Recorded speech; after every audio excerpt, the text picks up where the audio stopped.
The Big A on a Friday in spring. Temperature rising. The biggest race of the meet very soon. An exciting time of year to be a horse racing fan. I'm not sure I'd be too excited betting against that colt today. Vindictive, all set for his 4-year-old debut. 2-5 morning line favorite in the Friday feature at Aqueduct. Of course, his trainer isn't here, Hall of Famer Todd Pletcher. He's on the other side of the planet. Why? Because tomorrow he'll saddle the top-ranked thoroughbred in North America in a $12 million horse race. Life is good, odds-on favorite in the Dubai World Cup. Last year's Dubai World Cup winner prepped here, Oaklawn Park in Hot Springs, Arkansas. A fun race for some fast sprinters in today's main event, and the 7-year-old is favored. Jalen Journey, so much for losing a step with age. Overcast but comfortable here in New York. This is America's Day at the Race. It's great to have you with us. As always, brought to you in part by America's Best Racing. For the love of the race, visit americasbestracing.net today.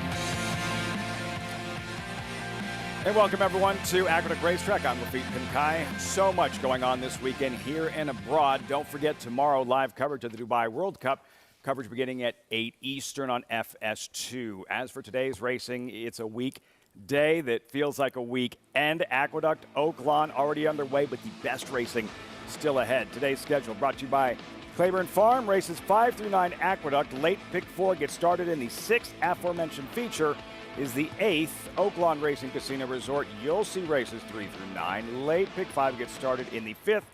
Jalen Journey does his thing in the 8th. Fast Track in Hot Springs. And right here at Aqueduct alongside New York Racing Association analyst Andy Serling. We get to spend like 6.5 hours today or something. Like, how excited were you when you saw the schedule? Well, the nice thing about spending time with you is every minute seems like an hour. So we just feel like we're together a long, long time. It's great to be back. It's nice to have you here. I don't miss Greg yet. I'm sure I will in about a half an hour, but it's good to be here. It's been like 27 seconds. Oh, it's just starting. It's just getting started. It's just getting started. And we throw Gary in the mix. That's going to get really crazy up here. At Oaklawn. Maggie Wolfendale will be joining the show shortly, and the live racing just around the corner. First stop, Oaklawn Park in Hot Springs. Race 3, $40,000 maiden claimer, all for sale. Non-winners.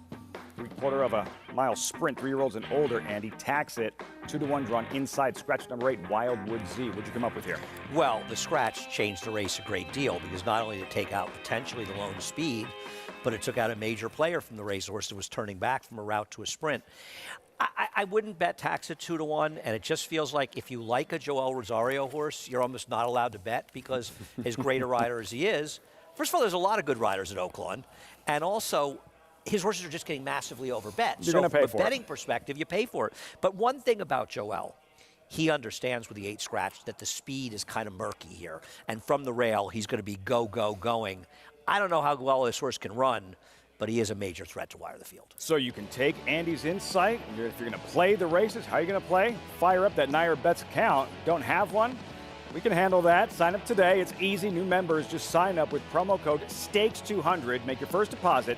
Earn up to a $200 deposit match. Bet any track, anywhere, anytime. Join now at NairaBets.com to earn that $200 deposit match.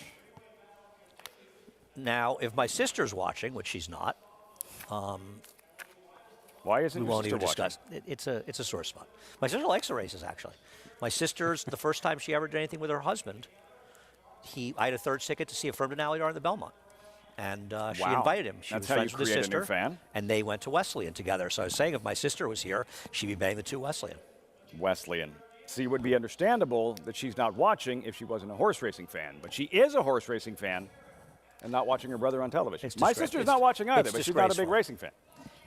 She probably isn't a big fan of yours either. No, she isn't. So it's really like a double there for her. So she's intentionally not watching. In my sister's case, she might actually have something to do. And she does occasionally watch. If I told her Wesleyan was running, she'd be watching. Wesleyan, number 2 with Ricardo Santana, 8-time Oaklawn champion jockey. See how it all unfolds as we send it over to Vic Stauffer with a live call. Race 3, live Oaklawn Park, 8 days from the Arkansas Derby.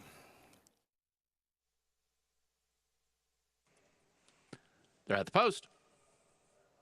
They're off. Take No Prisoners made a mess of the start. Thunderheart wins the break and goes out for the front from a lineup of 4. Reserve, Wesley, and Taxit at the rail, and Rare Stripe.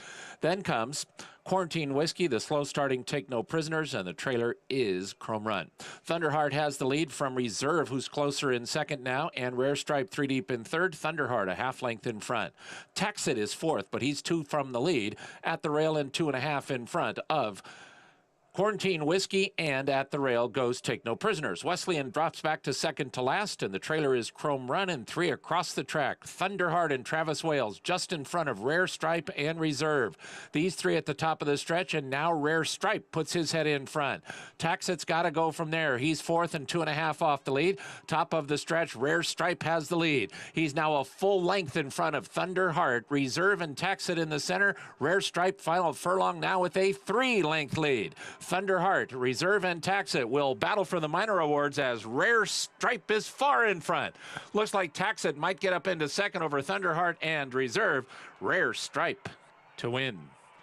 Rare Stripe won by 7. Taxit did get second. Reserve was third. Thunderheart finished fourth. Where'd that come from, Andy? I guess the biggest drop in racing from maiden special to maiden claimer even works for horses making their 12th career start. And Rare Stripe has run okay in the past, but doesn't he look like a horse that's a little better on the grass maybe than he is on the dirt? Maybe he pedigree just found the right field today. And I'm going to tell you something, the track is very quick, 109.85, though he won by a lot. I don't want Taxit wherever he shows up next.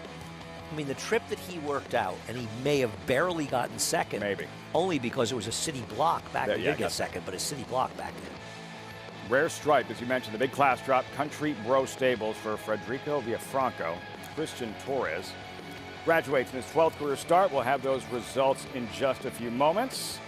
Very top of the show, we touched on the feature at Aqueduct Race number 8 and $84,000 purse, a route, 1 1/8 for older horses. Vindictive, Andy, is 2 to 5 coming in. Why such an overwhelming favorite? Well, he finished third in his last start in the Discovery with a 101 buyer. The winner of that race was Miles D, the Peter Brandt, Chad Brown trained horse named for Miles Davis, who ran a respectable third in his comeback race. I think he's heading to Oakland, actually, for the Oakland Handicap in his next start. And in second was Speaker's Corner, who, while he may not be the superstar of 1 1/8, he's been around 1 turn, has run 2 brilliant races in Florida. That was not like a bad late season stake. That was a grade 2 stake, quality stake. And if he runs back to his performance, 2 to 5 probably has an overlay. And Vindictive didn't have a great start that day either. No, I mean, that's always a little bit of a concern. I don't know that it negatively affected him that much. It was, it's a funny race. I feel, and I benefited because I actually bet Miles D, but I felt like Junior Alvarado made a mistake with Speaker's Corner. I think he was overly concerned with him getting the distance, which isn't an unfair concern, but he probably should have used his speed a little bit more and put a little more distance in the race. I still think Vindictive ran well. I'm concerned about the layoff a little bit. Risk-taking is not Vindictive, and he's been disappointed in his career. But I think if Vindictive doesn't run his best race, the way those Chad Brown horses have been running at this meet, he'll be ready to run a good race today, risk-taking second off the layoff. He's not going to beat the Vindictive we just saw there. But if Vindictive comes back and maybe needs a race or isn't his best, I think risk-taking has a chance to beat him. The significance of this race, like what could this potentially lead to for those that perform well? Well, that's a good question. I mean, it's next weekend is our 1 1/8 Excelsior, so they're not going to be able to run in that race. So where do you look? It's odd because we get to Belmont, the route race around 1 turn. Are these horses that may want to stretch out and run as far as 1.5 miles in the Brooklyn? Could they cut back a little bit and run in the Westchester at 1 mile? If all things go well, they could run in the Suburban, which is a race we run that leads towards the Whitney and Saratoga. I mean, there's nothing wrong with this time of the year thinking high and hoping you don't have to adjust. Trying to get a gauge on where these horses might be headed for Todd Pletcher Vindictive here today. Of course, Life is Good tomorrow. Odds-on favorite in the $12 million Dubai World Cup. So that's the feature at Aqueduct. In terms of the racing at Oaklawn Park, we have a Hall of Famer on site. Gary Stevens standing by. Gary, set the scene for us at Hot Springs today as we get set to cover the remainder of the program at Oaklawn. Well, to start things off, Lafitte, I hope that you and Andy can get along for the next couple of hours. I know it's going to seem like 6 for him, but it doesn't for me. We've got about 3 hours of the show here. But it's a beautiful day here in Hot Springs, Arkansas, about 67 degrees, huge crowd, spring break here, and everybody is out here. The grandstand is full, the casino is full, and we get to see the return of Jalen's Journey in our feature race today. It's interesting. When Steve Asmussen took over the training of Jalen's Journey, he ran him for $50,000. It took him a couple of races to find his whole car. You see him right here in the Grade 3 to Francis. And that race, he was beaten 3/4 of a length, and he ran a tremendous race. His numbers improved throughout the year. He's been off. And normally when Steve's bringing a horse back, the workouts are just average. He does not work his horses fast. He shows 3 works here at Oakland Park. His last 2 works were sizzling.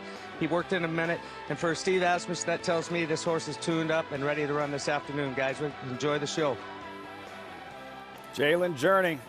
Gary, thanks so much. Andy, your thoughts on the feature today at Hot Springs? There's a lot going on in that race, and I will not argue with anyone that says that Jalen's Journey is the horse to beat in that race if he runs his best race. There are good horses in here. He's a little bit better, but that little bit better was back in September. And the Asmussen barn has okay numbers, but not great numbers off of layoffs. I think that's one of the reasons that they're so successful. They don't crank them up for their first start off a layoff. Obviously, they want to win, but Jalen's Journey may have some bigger sights. He's a 7-year-old, but arguably a 7-year-old that was in career form at the end of his 6-year-old year. So they want to win here, but they want a horse that they can win some bigger races throughout the year. That is the main event later this afternoon at Oakland Park. When we come back, the live racing gets underway. Late pick 5 as well right here at Aqueduct. And for one rider who's having a tremendous meet, Dylan Davis, Aqueduct's leading jock. What a meet, closing in on his first New York Racing Association riding title. Talented, works hard. Dylan Davis with some live mounts throughout the remainder of the Friday program. Just getting started on America's Day at the Races.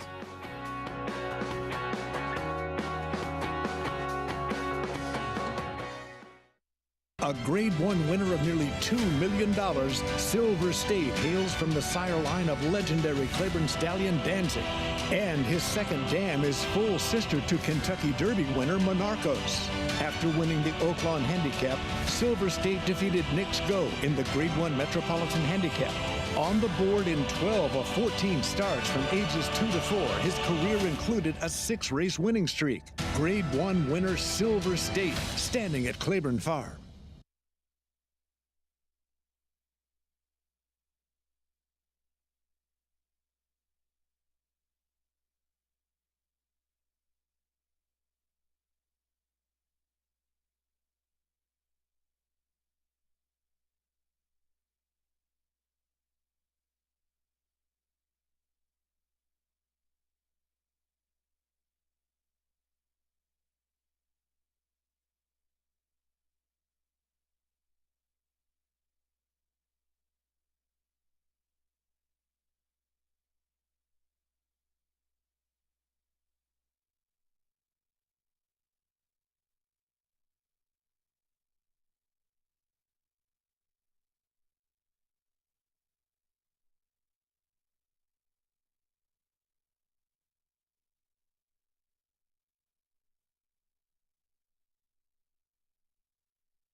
Tickets to the 2022 Belmont Stakes now on sale. 3-day Belmont Stakes Racing Festival, June 9th through the 11th, jam-packed with excitement featuring some of the best racing in the world, headlined by the Test of the Champion on Saturday, June 11th. Get your tickets today at BelmontStakes.com. I don't want to give anything away, Lafitte, but if I were you, I'd get my tickets quickly. I'm not saying there's any reason you'll definitely need them, but I just think you might want to make sure you have yours before they sell out. They're going to sell out. Do they cover us, or do we have to, like... Well, they cover me. I don't want to speak for you. It'll be here before you know it. Meantime, here at Aqueduct, late pick 5 looms. Horses in the paddock for the 5th. And so is Maggie Wolfendale, New York Racing Association analyst, standing by in the paddock. Maggie, welcome to the show. Race looks wide open on paper. What are you seeing? Well, Lafitte, with regards to the board, though, they're honing in on number 6, a first-time starter. That is going out for George Weaver. And, of course, My Racehorse and Company do own this one. So we always see their horses at shorter prices because people want to wager on their horses. Fine, fair. But I also think that she might be okay, given her appearance here in the paddock. This is a big, strong girl. She is broad. She is powerful looking. She also looks quick, and she's been very professional throughout her time in the paddock today, acting like she's done this before, watching her breezes from Palm Beach Downs. Now, earlier on, she was working with an established older filly by the name Miss Domina, who's a multiple winner. She was getting beaten pretty soundly by her. But then in her last work from the gate with a fellow unraced maiden, she was quick out of the stalls, and she was going better than that horse. She looks like a quick type to boot, as she did work 10-1 at the OBS April sale nearly a year ago. But I like what I'm seeing from her, and despite, I know, the ownership making the odds a little shorter than they need to be, I do think she could run to her short price. George will also send out another firster that has been training here at the Belmont training track, Capital Gal, daughter of Constitution. The dam won first time out, and it's a decent sprint pedigree, though being by Constitution, she actually looks as though she could run longer than this. She's a little bit on the slighter side as far as kind of breadth of physicality, doesn't have the deepest girth. She is sharp and she is fit for this debut, but I do prefer George's other horse. And then number 5, Flattery's Music. She was entered for maiden 40 back on February 12th and maiden 25 back on February 19th. She's in this maiden special weight. She has not gone on as a 2-year-old. She has not grown whatsoever. We'll see how she handles the dirt. She's bred to handle the dirt, Lafitte, but she kind of has more of a turf hoof to me, though I will say she looks fit for this return. Looks good. We'll see about the surface and how she performs this afternoon in the midst of this post-parade. These New York bred maidens, there she is. Flattery's Music, pictured currently 7-1 with Jose Liscano. Yeah, I picked her in here somewhat begrudgingly. I decided to mix in first-time stars with experience, though she had been entered cheaper. That concerns me. That big, strong filly Maggie alluded to. Celebrity news. I liked her 2-year-old sales workout. It was a year ago. I don't know if we'll show it, but she's the one taking money in the entry. Jonathan Kinchin would have the key to this George Weaver entry, though. You know that. He'll be joining us shortly. Tonight we love 5th start each at Aqueduct. Blinkers on. One of many in this race coming out of the first race on February 26th. I took the easy route and pitched them all, but could be the early speed. One track mine, 13-1 would be Luis Cardina's first win of the meet. Well, I'd love to see Louis get it, and I think he has a chance to. This horse was interfered at the start last time, lost all chance in a race that was dominated in the front end. I think this horse is an overlay, 13-1. Big number there. Castanti, she should get a really good trip from out there. I don't disagree, and she wasn't the one that made the entry 1-5 last time. It was the horse who won the race. Of the horses that come out of that race, she was the only one I would use, but I'm still not using any of them. Graduation day for one of these New York bred maidens, 3-year-old fillies, post time in 4 minutes. We go back to Big Bean Christine, veteran of the crew, 5-race maiden. This was her latest right here late February. Big Bean Christine launching from far back, Andy. She's losing ground. Castanti up top. Night We Love operating inside. Yeah, the thing about it is probably a day where being outside was the right place to be. A lot of the riders stayed out towards the outside. We saw some very dichotomous race days. When I look at the race they come out of, and when I say to you I'm going to dismiss everyone from the race, my feeling is if Big Bean Christine finished second, I don't want anybody from the field. I won't disagree that Castanti probably ran the better race of the two, and I could see her running well. I just felt it was a pretty weak field, and I feel whether it's a George Weaver first-time starter, whether it's the 5 Flattery's Music for Linda Rice off the layoff, or even a drop-down, like not dropping, but sort of in this crowd feels like a drop-down, one-track mind. I prefer them. Perfect segue. George Weaver, first-time starter. Perfect segue. Jonathan Kinchin joining us from Saratoga. JK, welcome to the show. Been too long, my man. How are you? Hi, Lafitte. How are you? It's good to see you. It's great to see you, but it's really great to hear your voice. Because even sometimes when we talk, you just text me. I forget how wonderful your voice is. And then there's Andy. Hey, Andy, what's going on? I actually didn't text George to ask. I should have. But I will say this, what Maggie has to say about the 6 celebrity news goes a long way with me. When you're looking at these first-time starters, you do want to try to hear all of the things that Maggie said. And one of the other parts about that is being able to look at those workouts and to see who they're working with as a comparison is always something that I've appreciated more than just seeing that they earned a bullet. I want to know who they worked with, because a lot of these trainers don't want to put young horses with these established, older, fast horses to have them drill them, ruin their confidence, and then you have a horse that doesn't show up on the races and run. I think when they match them together with other talented horses, it is something that you can kind of lean on. And the way this horse is taking money, although we did mention my racehorse aspect of the equation, I do think the horse does appear to have a shot in here. The other two that I just wanted to touch on really quickly was the 7 and the 9. I still can't figure out what I think about that last race, the 7 Tonight We Love and the 9 Costanza, that are exiting the same race. I feel like that race might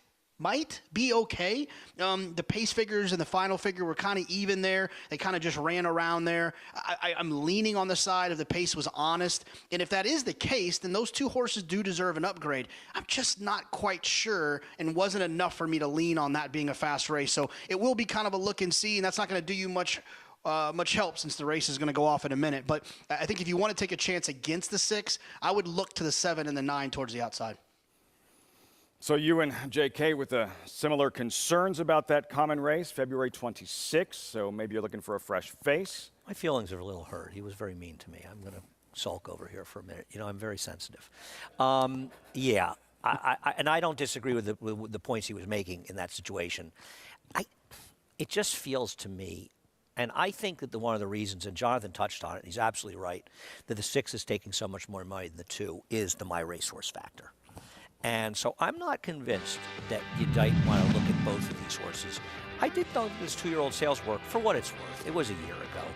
He looks pretty good, but why has it taken him a year to get to her, a year to get the races? Been a while. $100,000 spent on the filly. Breezing there at the Ocala Breeders' Sale. Again, last year, My Racehorse, Randy Hill, Mike Gatsis. Celebrity News, 9 to 5 as we reach post time. She's a half to Scacciatore, who's running here and ran a couple of fast races recently, can run in both surfaces. There is pedigree there. There's probably a little more turfy, but there's dirt pedigree as well. Horse is getting bet, but I'm not convinced. I think the My Racehorse factor is a big factor in the difference in odds of the 2 Weavers. And the fact that the 2 Capital Gal went from 6 to 5, they're betting them both. I used my 5s and 8s. I played them, and I used them with both the 2 and 6. Final thoughts, Maggie? Well, you know, it's funny, between the 2 George Weaver horses, I think both of these horses actually could be quick out of the gates. And more kind of a look, and I've watched number 2 Capital Gal warm up. She got a very aggressive solo warm up, and she was bouncing on her toes. And you look at her last gate drill 2 back, 47 and 3 on the training track. Anything sub 48 out of the gate is quick, because they are, working over a distance just a touch shorter than the half mile. But I do want to talk about another first-time starter, number 1, No Chalk. We've seen Matisse racing. Obviously, Greg Matisse has trained these horses in the past. This one will go out, though, for Sal Iorio, who has horses at Penn National. This horse is half to a horse that actually won a couple years ago. First time out, named Stimulus Check at Saratoga in a New York bred maiden special weight. That was for 2-year-olds, granted. This one looks so much like her sister. Just same disposition, incredibly professional first time out. Not the biggest, but really well balanced and well put together. I like the way that this horse has been prepared, and I like the fact it does attract Trevor McCarthy to the saddle first time out. As far as horses who have run Tonight We Love, I thought would benefit from the blinkers. She seemed to get a little bit intimidated attending the pace from down on the rail last time out. I don't love... Yes, Andy, sorry, a fool sister, but I just said a sister, okay. With regards to the 1, No Chalk is a fool. But Tonight We Love, I thought she would benefit from getting the blinkers on, just seem intimidated from the rail. And then we'll move on to Stanti. I thought she had every opportunity to go by last time out in what we've heralded as a weaker field. Looked great physically, though, for her 3rd start for the Jimmy Bond Barn. Lafitte? I think she got your text. I was sending her the text so I didn't have to embarrass her on the air. I was going to say I've worked with Maggie for over 10 years. It might be one of the few mistakes she ever made. I'm glad she mentioned the one, though, more importantly, because this horse is owned by Sharp Connections, is a full to horse, as she said, that won first time out. That was Saratoga. That was a pretty weak field. I'm not sure there are any killers in this field. And frankly, this horse is getting bet a little bit, and it's an outfit that's been known to bet their money. I'm just blown away by her ability to multitask. Oh, Maggie's everywhere. She's also at Oaklawn. She'll be popping up with Gary in a minute or two. Filing into the gate. All set here for the 5th race live from Aqueduct. Start of the late pick 5. It's post time. Final check of the tote board. 2-1 Celebrity News.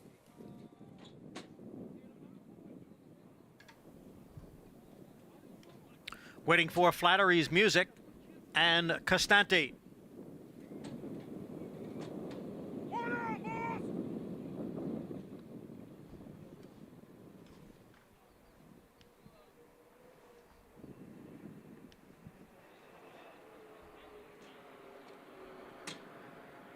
There in the gate.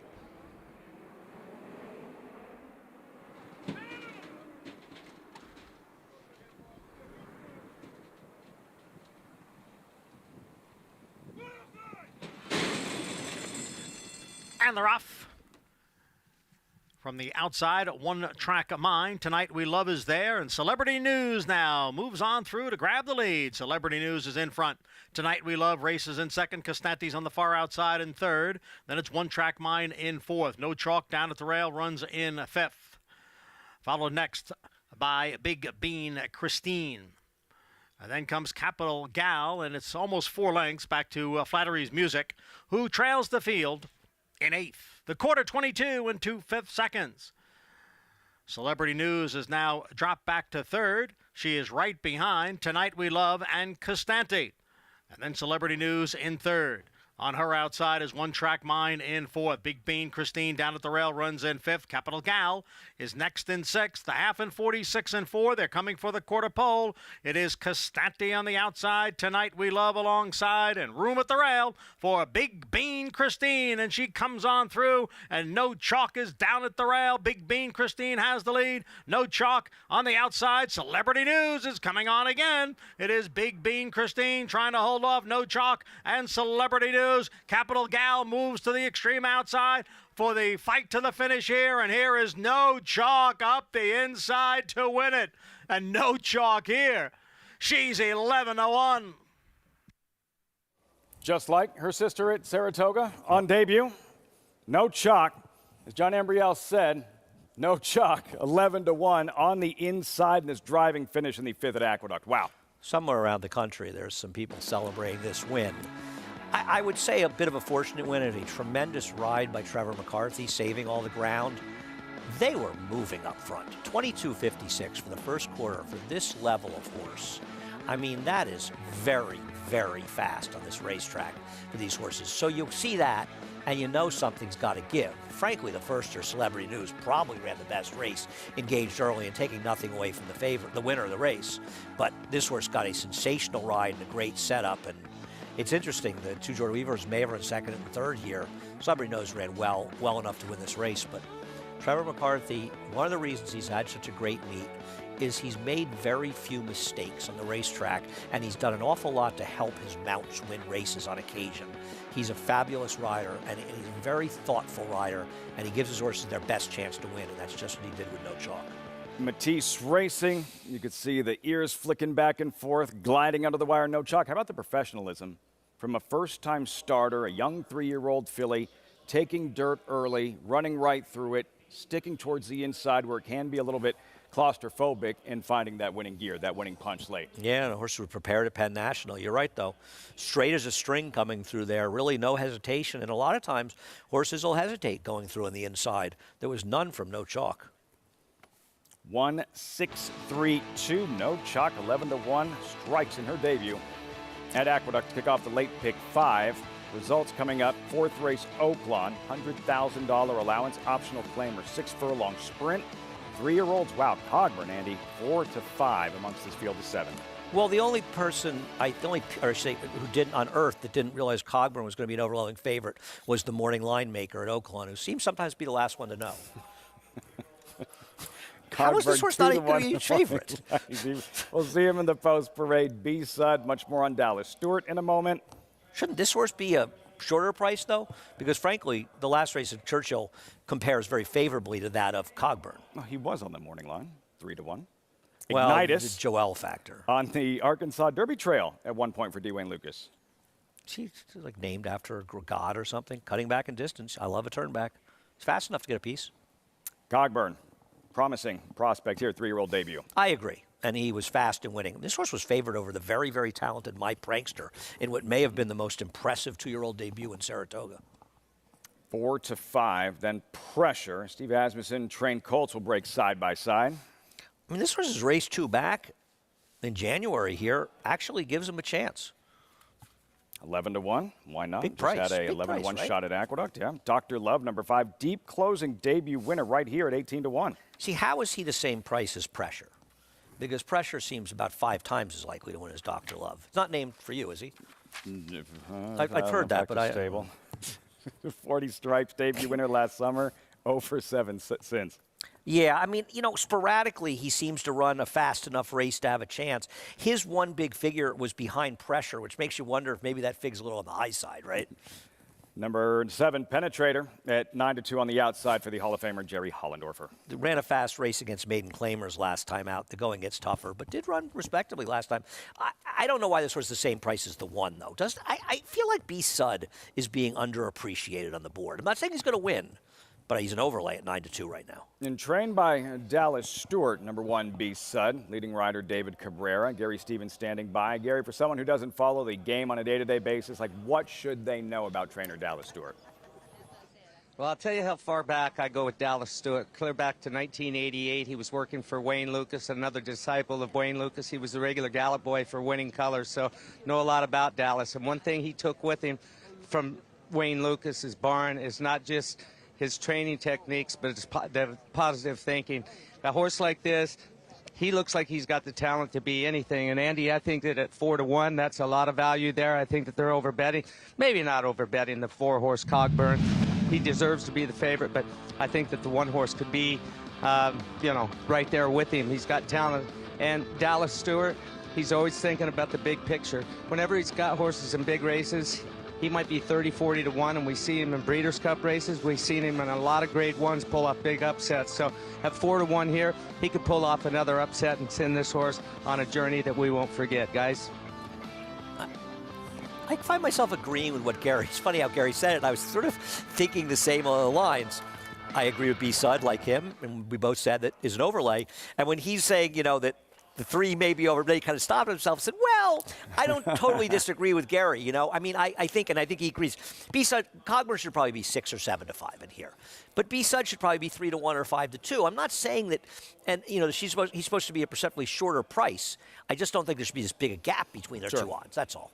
Dallas Stewart, who never to dismiss in a big race. Tomorrow running a 30-1 shot in the Louisiana Derby, Curly Tail. Ignore at your own risk. Biggest upset in the history of the Kentucky Oaks. He's had, a 30 and a 50-1 shot, complete the exacta in a couple of Kentucky Derbies. And in a game where you may have noticed people don't always get along, like life, tough to find anybody who doesn't like Dallas Stewart. I mean, he's just one of those people that every time you see him, you're happy to see him. Seems like a general consensus that everybody can celebrate those wins for Dallas Stewart. Yeah. And we'll see if we can get another one here with B-Sud. But Cogburn, the 1 to beat at 4-5. Steve Asmussen, Joel Rosario, lots to like. His last start, Andy, last September, Churchill. Cogburn, this is what running him off their feet essentially looks like. Well, he ran the race that obviously they'd hoped he would run first time. In fairness to him, he ran against a horse that's been very good for Todd Pletcher this year, My Prankster.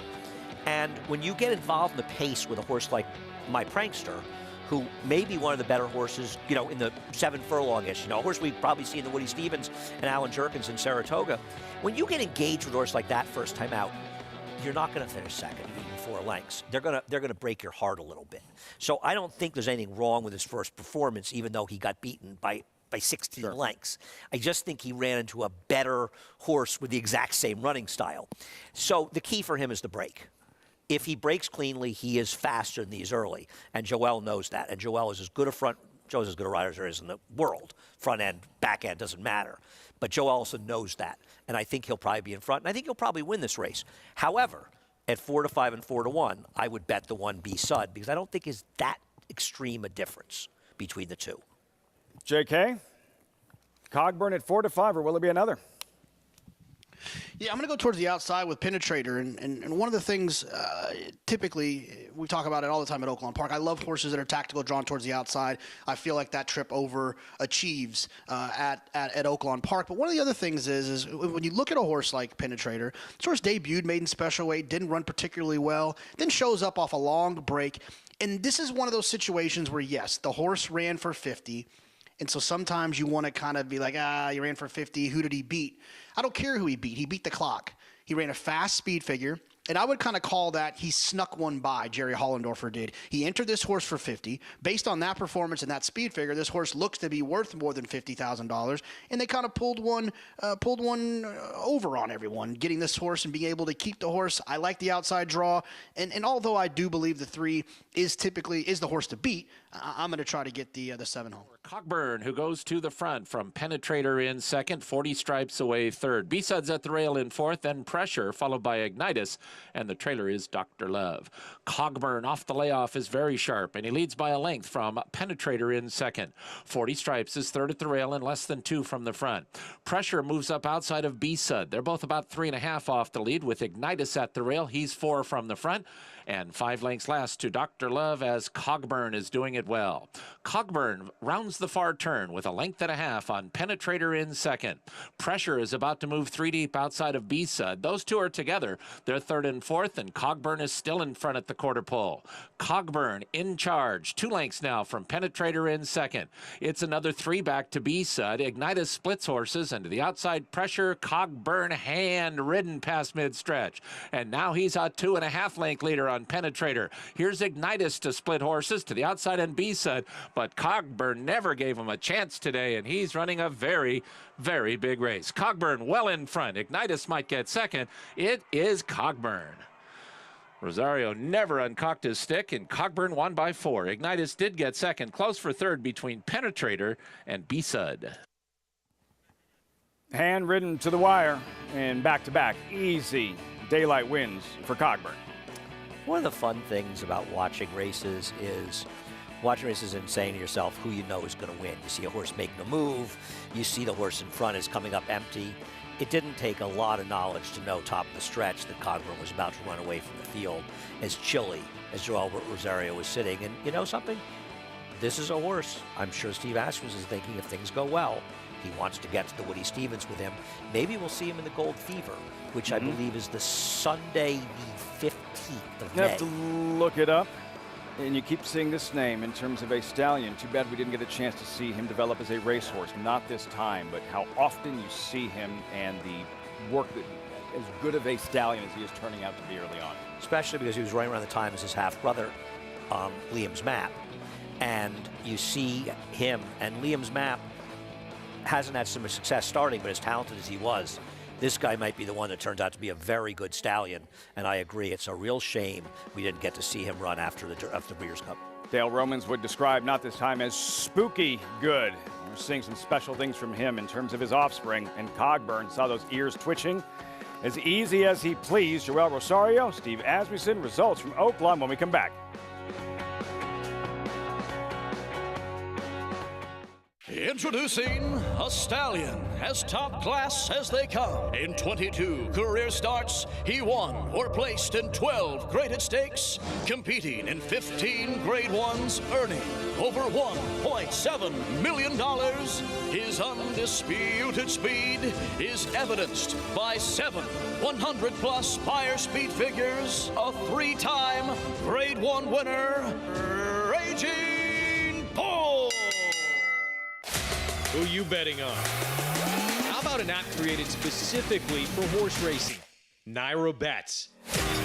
We specialize in thundering hooves, fist pumping, and boosting your bankroll with robust weekly promotions. And offer betting tips from actual horse racing experts. Bet all day and night, nationwide. Get the action and thrill of horse racing with Naira Bets.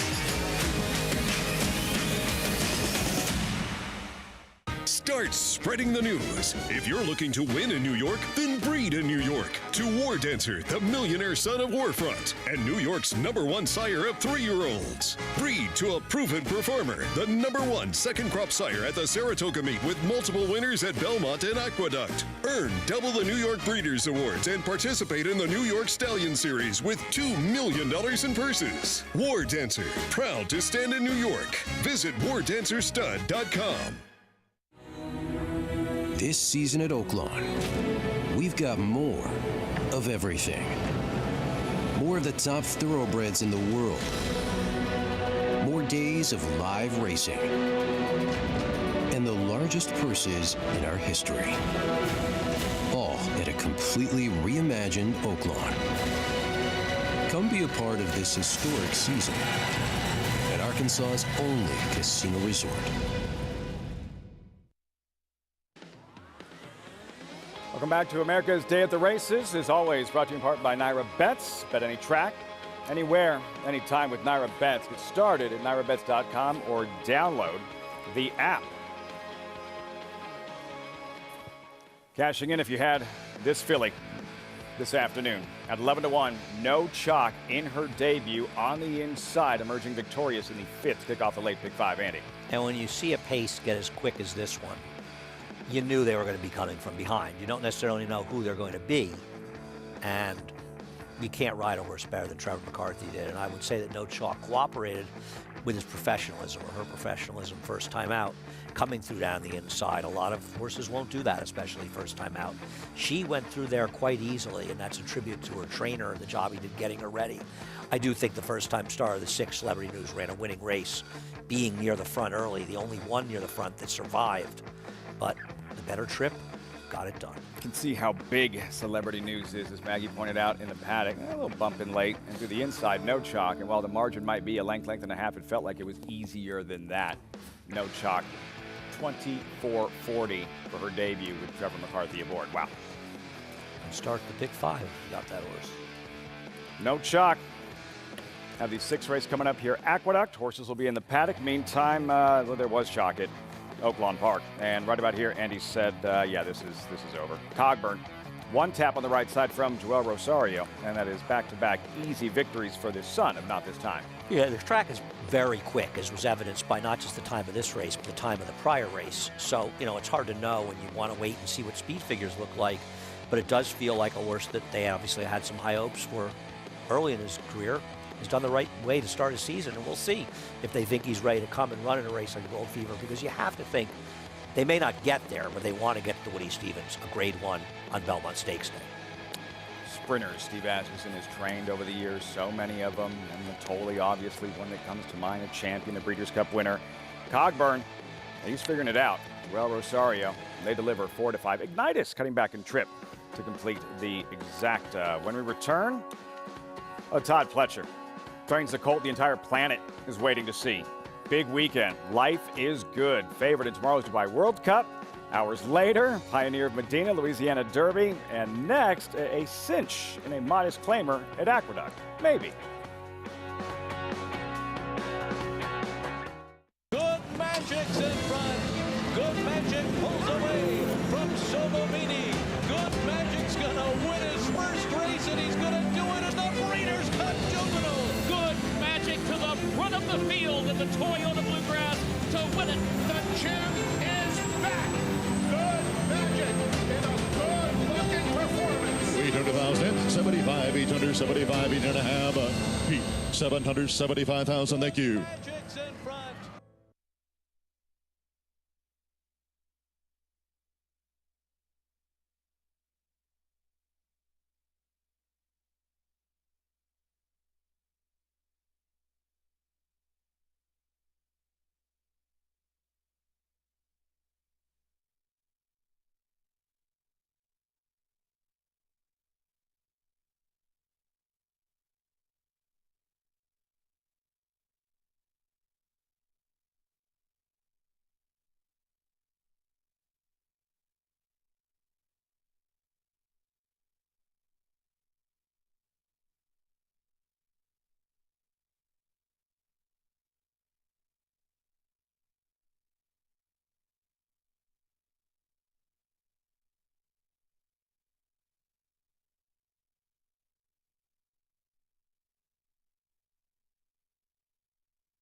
So we started tours here about 30 plus years ago, and we really saw a need as more people started to come to visit to have a place for them to check in, restrooms, and a lot of people are also trying to buy merchandise.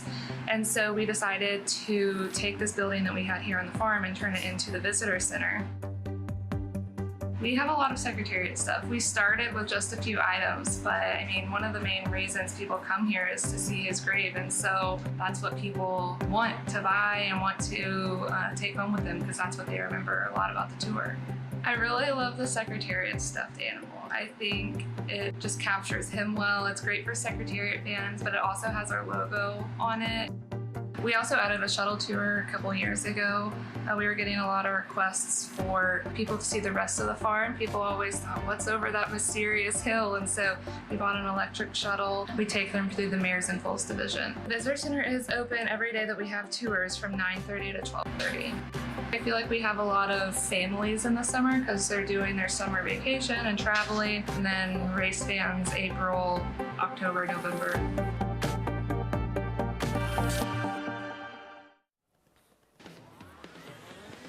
Welcome back to the show. America's Day at the Races is always brought to you in part by Claiborne Farm, 100 years, doing the usual, unusually well. That feels like a horse racing fan bucket list experience, right? It is. It's such a great place, and it really is, in a lot of ways, a museum into the history of racing. And if you ever find a way to get to their private graveyard, it's really like a hall of fame of horses that have passed away. I mean, Obeya was there, just amazing names from the past. Legends. Claiborne is just, I've been there many times, and I always want to go back. Claiborne Farm, again, 100 years doing the usual, unusually well. We have a late pick four about to get underway here. Horses in the paddock. JK, how are we approaching this late pick four at Aqueduct? What are we doing? With two singles, pretty short price singles. I'm going to get started. I'm going to single the 5 Uno here. Just from a tactical standpoint, from a speed figure standpoint, it feels like when I'm telling you who I think is going to win, this is the only horse I think that can win. Now, there's obviously other horses that can win, but I'm going to have to use all of them or a lot of them. I'll lean on the 5 Uno. In the second leg, I'm going to spread a little bit here. 1, 4, 5, and 8. The 1, Beautiful Karen. The 4, Secret Love. 5, Our Sweet Girl. And the 8, Impossible Donna. And then on to the third leg, and Andy, I'm sure will elaborate on a little bit. I heard him mention it earlier. I'm going to single the 3 Vindictive. I understand that risk-taking can win this race, but risk-taking style is not one in which he has a great chance of beating Vindictive if Vindictive shows up. Risk-taking comes from way out of it. Vindictive a little bit more tactical. And then to wrap it up, I thought the last race was extremely hard. I'm going to use 6 in there. 1, 2, 4, 5, 8, and 9. The 5 Brajol is one that I thought ran pretty well last time. And I tried to beat last time. I won't try to beat this time. In Todd Pletcher, he trusts, and why not? Vindictive later, Uno here. Post parade, we start with a colt named Susie. Yeah, is improving for a trainer with already one long shot winner in the card. I'm trying to beat Uno, and this would be one I would put on my ticket. Number 2, Respect for All. Been a while since he's been competitive. He would not be on my tickets, but he does get a good rider change to Louis Cardenas. 28-1 currently. Number 3, and Fotis. 1 for 43 lifetime. 22 of those losses here. If you finish second to Fotis the one time he won, you have my sympathies. There he is. 44th lifetime start. Benji Hernandez aboard. Scratch number 4, Royal Tris. Significant scratch. And then Uno at 2-5. And why is he in this race, Andy? Well, that's a question. You and I will expand on this a little bit later after Maggie gets a chance to talk about the race. He runs his last race. He's going to win this race, and he should be 1 to 1 million. But there are reasons to question whether or not it's reliable to expect him to do that, and we'll expand on it after the post parade. 2-5 Uno. Here's a Scotty at 9-2. Without question, the second likeliest winner of the race. My top choice, Jackie Davis. If they have a chance, Jackie will give them their best chance. 2 lifetime wins, both of them here at Aqueduct. Scotty, then a Devious Mo. Recent form leaves a lot to be desired. I agree. He is the speed, however. If you want the speed, it's supposed to be Devious Mo, for whatever that may be worth. Make an impact early. Will he be there late? That is the question, Devious Mo. $14,000 claimers, non-winners, 3 lifetime, 1 mile, 3-year-olds and older. Check in with Maggie. Uno at 2-5, 3 minutes to post. What did you see in the paddock, and now as they're starting to warm up? Lafitte, he's a horse that I didn't see coming off the layoff in that win when he dropped precipitously in class. I did see him when he was coming back as a new gelding 2 starts ago, and I liked what I seen, but boy, did he run poorly that day. Then he comes back, Jose Gomez aboard, and that was actually he was the first horse that Jose rode for Todd Pletcher. So it almost felt as though they were just trying to kind of maybe sneak one by, and he ran a race that would be competitive in an entry level A other than for New York breds, but yet he's back in for the 14 non-3. Do we love that? No. Does he land in a field that he can easily beat with regressing? Yes. Warming up well. He's just a horse that, from my vantage point, never went on from 2 to 3 to now 4. He still looks the same as what he did as a 2-year-old. So, like I said, he's warming up beautifully, hitting the ground nicely. Do I love him as an individual? No, but I get why he's just so dangerous in this spot. Now, Andy talked about a colt named Susie. He does feel as though he's a horse that might slightly prefer a track with moisture in it, as we do have a good track here. He might be one that actually likes it sealed, possibly. But of the horses that are big prices than Uno, if you're just blindly picking horses on looks, a colt named Susie would be the one I'd pick. Looked great in the paddock, a really rich, hydrated, healthy coat. He's a big, good-looking horse. He's actually a half-brother to one of my favorite horses when I started working here by the name Loki's Vengeance. The rest of the progeny has not yet to live up to their brother, but like I said, I just thought one that could get a piece of it as the outside horse. I'm going to take a shot with Devious Mo. I'm not enthralled with his chances given his recent form, but Blinker's going back on for a horse that looks to be the lone speed in here with an aggressive rider in Sammy Camacho Jr. He looked good enough physically, and I just thought with a lot of horses that are somewhat devoid of early speed, we'll see what Uno does here, getting from the 7 to a mile. He's probably faster, but I just thought I'd take a shot in the dark here, Lafitte, against a 1-5 favorite. At 12-1, Maggie, Devious Mo. Our handicappers going in separate directions. Maggie, Devious Mo, Jonathan, Uno, the odds-on favorite. Andy, why take a shot here against Uno, the overwhelming choice here as they've just about reached post time? If he runs his last race, he'll win this race by 10 lengths. But ask yourself a question. Okay, they came off a long layoff, right? Not even that long, really, 4 months. They ran him in a $16,000 non-winner 2 lifetime. This horse is eligible for non-winners of 1 other than New York bred race, not claiming races, allowance races, New York breds, with a purse of roughly $70,000, where not only is the winner share close to $40,000, the second place share is $14,000. He wins that race in a performance that we're looking at that's fast enough to win non-winners of 1 races, to certainly be second, and maybe collect checks in the way, more than pay his way. Todd Pletcher doesn't come back with him. Nobody claims him, by the way. Nobody claims him. Todd Pletcher, you would think after that race, he'd be looking for non-winners of 1 to run him in. Oh, no. He comes back, and Todd Pletcher, nobody's fool, by the way. 5 weeks later, and he runs it for $14,000. He says, you didn't want it for 16, you can have him for 14 now, and he's still eligible for the non-winners of 1 condition. The question is why? Why did nobody claim him? And why is Todd saying, why is he here? I'm running him here again. The purse in this race is what? Probably right around $30,000. $28,000. So the winner's share here is $15,400. So that's roughly equivalent to second place finish. Why is he doing that? It's a negative. It doesn't mean he's not going to win. But sometimes these horses don't show up because there's a reason that they're running at this level. So it's not that you like a horse and say, I just think he's better than Uno. No, there's no argument there's anybody in this race that even is on the same galaxy as Uno. He is Vindictive in the feature, who's the heavy favorite. This horse is 1,000 times more likely to win that. You know, Vindictive doesn't come back and run that well. Risk-taking takes a step forward. He did win the Withers. He could lose. There's nobody in here that can do that to Uno. Uno can only lose this race. He can only lose it. So the question is, if you bet against him, I almost feel like you're supposed to fool around and play some exactas. I bet the 6 to win. I boxed 1-6 in here. I just think you're supposed to bet against Uno because when a guy like Todd Pletcher is sending out that negative a message, you're supposed to say, I'm going to bet against this horse because I think there's a real chance he just doesn't show up. And I think that's the point with some newer viewers or fans that are just learning how to handicap. Yeah, Uno could win. He could decimate this field at 2 to 5. But taking a step back, what you're saying is in terms of a lesson, and in these situations, this is a horse you personally are always going to try and beat in these situations. Yeah, and I think that the 6 Scotty is recently in good form. I like the switch to Jackie Davis, who won on him the last time she rode him.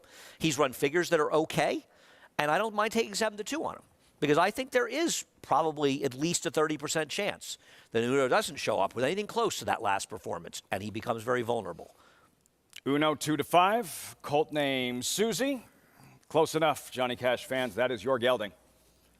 6-1 drawn inside and steps forward. Start of this late pick 4 at Aqueduct. Had an 11-1 shot in the start of the late pick 5, the debuting filly. About 25 minutes ago. What about the favorite here? We're about to find out as Respect for All moves forward. Uno. 2-5 at post time for Todd Pletcher. Race 6. Live from Aqueduct. Johnny Brielle standing by. Waiting for Scotty and Devious Mo.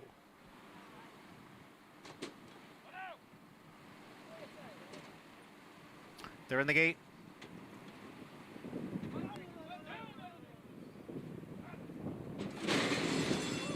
And they're off. Quick start for Devious Mo from the outside. Uno was away well and is now moving up. And down at the rail is a colt named Susie. In between horses, Respect for All. Fotis is on the outside, and the early trailer is Scotty. Devious Mo has the lead, a half length over the big favorite Uno, as Fotis moves up on the outside. And then comes Respect for All, who's racing in fourth, and the field is moving up the backstretch. Uno down at the rail. On the outside, Devious Mo. The two of them are heads apart for the lead in the opening quarter in 23 2/5 seconds. Fotis now dropping 2.5 lengths behind in third. It's another 2. Back to a colt named Susie, who has moved to the outside. Respect for All is down at the rail. Big break. Back to Scotty, who trails in 6th. Uno. Oh, unseating the rider there. Unseating the rider was number 1, a colt named Susie. So rider is down, Andre Worry, as the field goes around the far turn. It is Uno who has the lead here, Devious Mo. Then comes Respect for All and Fotis. Uno will take the field to the top of the stretch. It is Uno in front. Uno in front and expanding the lead here. Uno in front by a half dozen lengths. Then Respect for All and Devious Mo, followed by Scotty, who has advanced down at the rail. But a clear-cut winner here, and it is the 2-5 favorite, Uno, all by himself as they come on for the finish. Scotty comes from last to complete the exacta. Another daylight win, Uno. A concern here, however, over a colt named Susie and fallen rider Andre Worry. Any update, we'll pass that along as soon as that information is available. Uno, meanwhile, odds on and dominant in the 6th race at Aqueduct. Yeah, it's no big surprise that he won this race, but we'll see. I'll be very interested to see if anybody claimed him this time. 11-length winner in his most recent. It looked like about that much on this afternoon. Uno, 2-6, 5-6, 2-7. Again, an update on a colt named Susie or fallen rider Andre Worry as soon as we have that information. We'll be right back.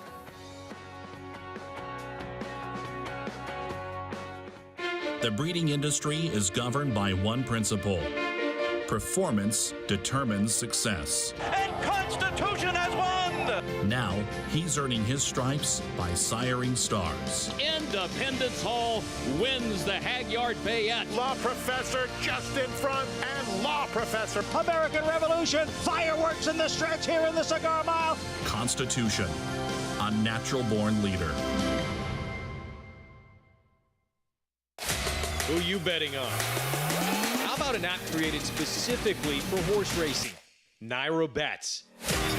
We specialize in thundering hooves, fist pumping, and boosting your bankroll with robust weekly promotions. And offer betting tips from actual horse racing experts. Bet all day and night, nationwide. Get the action and thrill of horse racing with Naira Bets.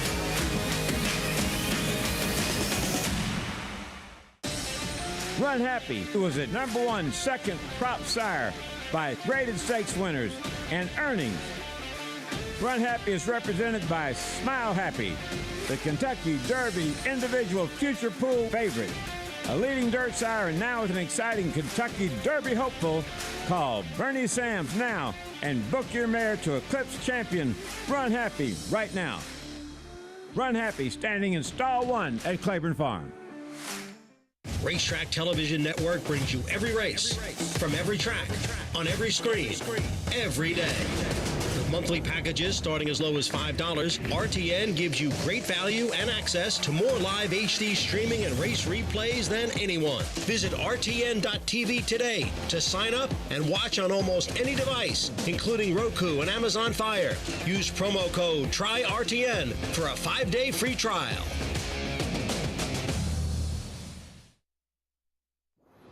You're watching America's Day at the Races, as always brought to you in part by America's Best Racing. For the love of the race, visit americasbestracing.net today.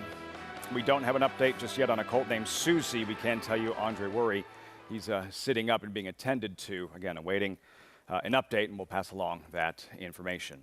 In the meantime, tomorrow a huge day of racing at Fairgrounds, focusing on the 3-year-olds. You have the Louisiana Derby.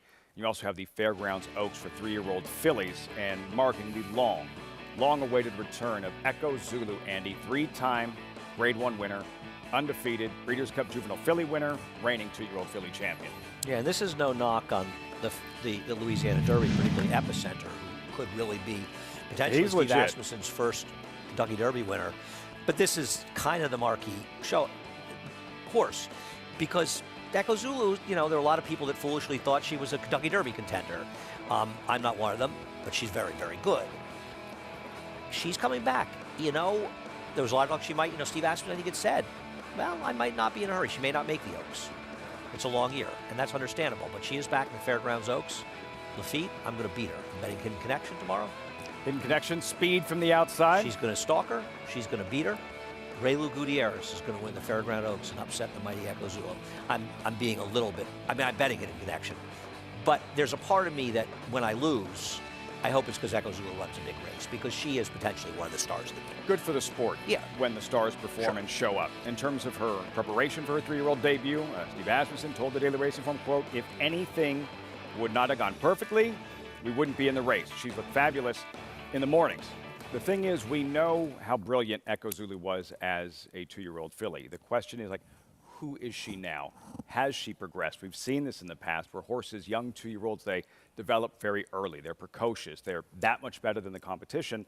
And then a few months later, the following spring, it seems like the rest of the generation, the competition has caught up. We won't know until she actually goes out and does it this year as a 3-year-old filly. No question about it. And the other thing is that Secret Oath, she wasn't much horse last year, and she's developed. So she is already a challenger at Echo Zulu. Whether it's going to happen right away or eventually, we'll find out.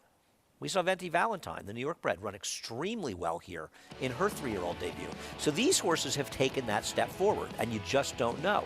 In the case of a horse like Songbird, Songbird was one of the best 2-year-old fillies I've ever seen. Absolutely. I don't think she ever really got any better. She was just so darn good as a 2-year-old that she still was better than the competition as a 3-year-old.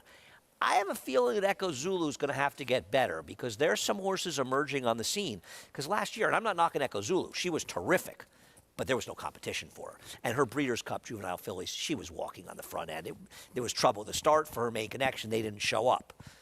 There's some competition lurking out there right now. So Echo Zulu is going to need to get better. And Hidden Connection, who probably really needed her first start, I think she's been training well, and she's ready for this race. And she has the edge and a little bit more experience lately than Echo Zulu. And I do think she's going to give her a race tomorrow. We'll see. I'm hoping that we see a good one. And I do hope that Echo Zulu runs well, because, as you say, the stars are good. JK, it's an important race for Echo Zulu, the 4-month layoff, and the Kentucky Oaks is in just 8 weeks. Yeah, I'm glad you brought that up, Lafitte. And that's kind of my point I wanted to make about Echo Zulu. I don't have a problem with horses coming in fresh or coming in off of layoffs. You can make cases for trainers that can get a horse ready, and Steve Asmussen is one of those horses. trainers, excuse me. The problem I have with Echo Zulu is I would consider this a bad layoff. This clearly was not the plan with the Breeders' Cup Juvenile Fillies champion. You did not say, hey, we're going to win the Juvenile out at Del Mar, and then, yeah, we'll bring her back, let's say, middle of March, maybe late March. Clearly not the plan. There was clearly something that kept her away from the racetrack when they wanted her to be at the racetrack, and I agree with Andy.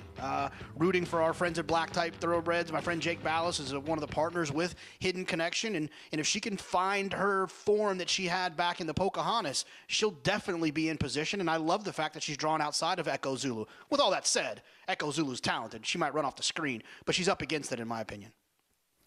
Introduced to her opening day, Saratoga, Echo Zulu, perfect so far. Long-awaited 3-year-old debut tomorrow in the $400,000 Grade 2 Fairgrounds Oaks. Meantime, here Oaklawn, we have a 6-5 favorite in the form of Sylvie.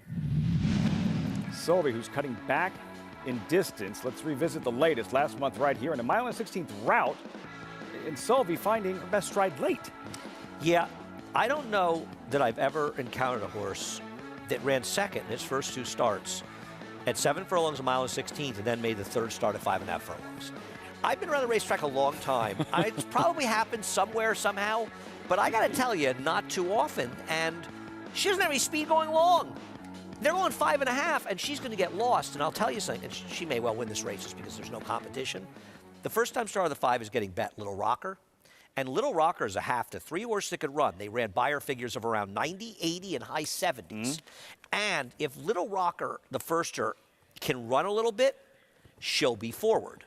So as the 9 Prinia is going to be, who's taking some money. But I'm going to bet Little Rocker in this race, and I'm going to hope that she has some speed, and that gives her the advantage to beat the favorite. I'm betting the 5 to win and betting a 5-4 exacta. I just feel like it'll be an empty feeling for the handicapper who goes with Sylvie, 6-5 in this 5.5 furlong sprint, and you look, and there she is, that price you conceded, and she's 12 lengths off the pace, and how much work she's going to have to do late to get it done. No, I agree. She's got no speed. And that's a problem for a horse like that. Now, she's probably better than these horses. So I'm not going to be surprised when she's able to make it up. And listen, if my 5 can't really run here, then it doesn't really matter. But if the 5 is okay, I think the 5 Little Rocker might be able to, because usually when firsters are live, they have speed. And this horse has the pedigree to be able to run a little bit in here. And listen, I know, Lafitte, like me, you can't resist a son or daughter of Star Guitar. That's all you had to say. Are we going to sing the song? I don't. If this horse wins afterwards, or are you going to sing it? I leave. I'll sort of provide a beat. You don't want to hear that. You don't want to hear that. But I didn't need the data. I didn't need the deep dive. I was sold to Star Guitar. Will Jonathan help us sing? Jonathan will. Absolutely. I don't even recall Jonathan taking a shot in this race. I don't know. He's resting on his laurels of picking Uno. Singling Uno to start the late pick 4. Easy win at Aqueduct. This is the start of the late pick 5. See, keep an eye on Little Rocker right from the start. She flashes that speed. The favorite, though, Sylvie. It's post time. Big Star with the call, the 5th from Oaklawn.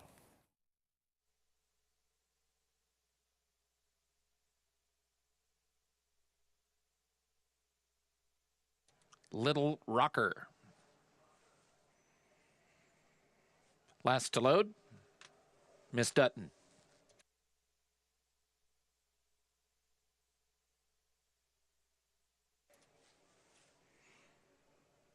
They're off.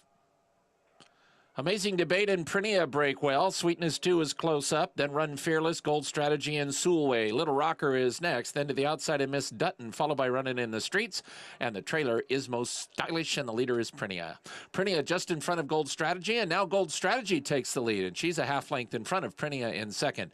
2 lengths to Amazing Debate with Run Fearless at the rail and Sweetness 2 3 wide. Then comes Running in the Streets, about to take 5th. She's 2.5 in front of Soulway and Little Rocker.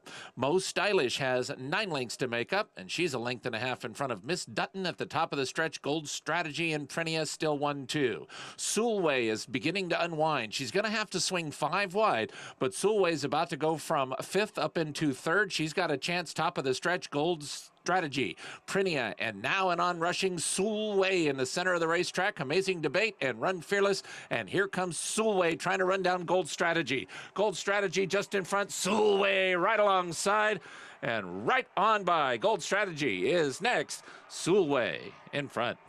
Sulway won by 2. Gold Strategy second. Amazing Debate third. Trinia finished fourth. Just too good. She handled it.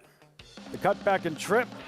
You said right here, Andy, she's going to win going away. She finds her best stride, travels really wide up front, able to motor past the rest to graduate in her 3rd career start. She's not quite Vekoma, but she's got a little paddle going not on right quite there. St. Trinian's, yeah. Yeah, I knew I was in trouble with Little Rocker when Little Rocker was behind Sulway early. I knew that was a bad sign for my theoretically live firster.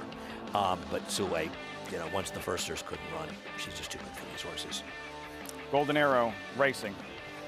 Winning trainer Ron Marquette, leading rider David Carrera. The meet that he is having and making his presence known, how talented he is and how good he has been going against a very competitive, tough riding colony at Oaklawn Park. He's not a leading rider by accident. Yeah. He has ridden exceptionally well. I'm very impressed with his riding. Meantime, the 7-pound apprentice here, Jose Gomez and Uno, back-to-back daylight victories at 2-5 at post time to start the late Pick 5 here at the Big A. And was claimed out of this race. Don't know who the lucky person who has him. I'll bet you'll see Uno in a non-winners-of-one New York bred race last time. We'll see how that plays out. We saw a colt named Susie and jockey Andre Worry go down nearing the far turn. Maggie with an update. Maggie, what can you tell us? Unfortunately, Lafitte, a colt named Susie, did suffer a catastrophic injury and was humanely euthanized on the racetrack. As far as rider Andre Worry, he has first been taken to first aid, and I will give an update with regards to any further information on his condition. Lafitte. Sad update, Maggie. Thank you. Our thoughts to the connections, everyone associated with a colt named Susie having to be euthanized following that incident in the 6th at Aqueduct. Irish Hill and Duchess View Stallions proudly standing the ultra-fast, multiple stakes winning son of Uncle Mo, King for a Day, the only horse to defeat 2019 3-year-old champion Maximum Security.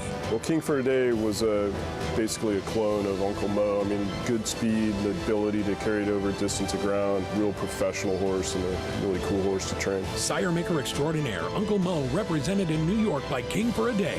Visit IHDVStallions.com to book your mare today.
Welcome to Mahoney Manor Farm. We are New York Thoroughbred breeders. In Saratoga Springs, New York. I'm Britt Wadsworth and this is Sean Mahoney. We're just very small, 14 acres, pull out about a dozen mares a year. We hope to breed some really nice New York breds that we can either race or sell. We've been really lucky, you know, we really work hard at it. We like our size, we like to be hands-on. it's really nice. It's taken a long time to really be known for our homebreds and for having them be well handled, you know, and we really spent a lot of time and emphasis on that. We've watched the New York program just gain year after year and have become one of the premier breeding programs in the country. There's really no better place to be right now. It's just a very, very strong program in every aspect. We will bring up very, very high-grade mares just to make them New York breds, because now in this day and age and in the sales environment, it adds value to them. So this is our main barn. It's a 10-stall barn with a wash rack and a tack room that's really done well for us, and it stays pretty warm. We generally full around a dozen, give or take, a year. It never ceases to amaze me, people's wonderment in mares and foals. I measure success in a lot of different ways. Getting that first Breeders' Award. Getting our first Breeders' Awards was nice. It's a long wait. You know, foaling out other people's horses that go on to do incredible at the sales or incredible at the yearling or 2-year-old sales. We're very proud of anything that is foaled here because they're all like our family. Great stuff there. The strength of the New York breeding program. For more information, log on to nybreds.com. Which of these New York bred fillies and mares will prove fastest in this 3/4 mile sprint? You're in the paddock for the upcoming 7th race. You see the updated odds. Scratch number 6, she's not bluffing. My Roxy Girl, favored at 5-2. Maggie's in the paddock, and we're going to start with the filly we're looking at there, Maggie. Our Sweet Girl. What are you noticing from her? Well, she's a new face in the mix, and she'll make her first start for trainer Horacio De Paz. Now, she has been doing most of her good running at Penn National, and she actually beat a really cool horse 2 starts back, Flattering Ruby, who is a 12-time winner in her life, and 10 of those wins have come with our very own Jackie Davis in the irons. I know Jackie goes and rides that horse whenever she's in at Penn National at night, but looking at Our Sweet Love, you kind of wonder why. And she was trained by Phil Schoenthal early on in her career, and he's not a guy that's afraid of shipping up here to New York. He's run plenty horses on the NYRA circuit in the past. So you kind of wonder why she's been kept out of New York bred company or, you know, afraid of shipping up here. I'll admit I'm a little underwhelmed with what I see here today. Just looks a bit weak across her top line. She's very lackadaisical here in the paddock, too. I mean, I wish there was a little bit more intention. I wish she walked a little bit more with more of a purpose than what she is here. She looks fine, but I don't know if I trust her. Look, she's 5-1, so I don't want to be too critical of her because you're getting a decent price for her first start against New York breds, but I prefer others in the paddock, as number 4, Secret Love, is second off of a layoff. My main concern with her is she's one that hasn't necessarily gone on that much physically, but it's also something I kind of notice with this bloodline, with these Not This Times. They seem to be, you know, bigger, more precocious 2-year-olds, kind of like he was, and then they kind of flatline a little bit. Not to say that they don't continue their winning ways or can't be effective on the racetrack. It's just something physically I've known with seen with them. I will say, though, she emerges out of that race in which she was kind of on that no man's land chase throughout, a bit stronger. And I like what I'm seeing here more today than what I did first off the bench, Lafitte. Secret Love, Maggie, at 9-2. Trevor McCarthy looking for another win. You know, on Our Sweet Girl, and to expand on what Maggie was saying, you know, New York bred, never raced in New York before.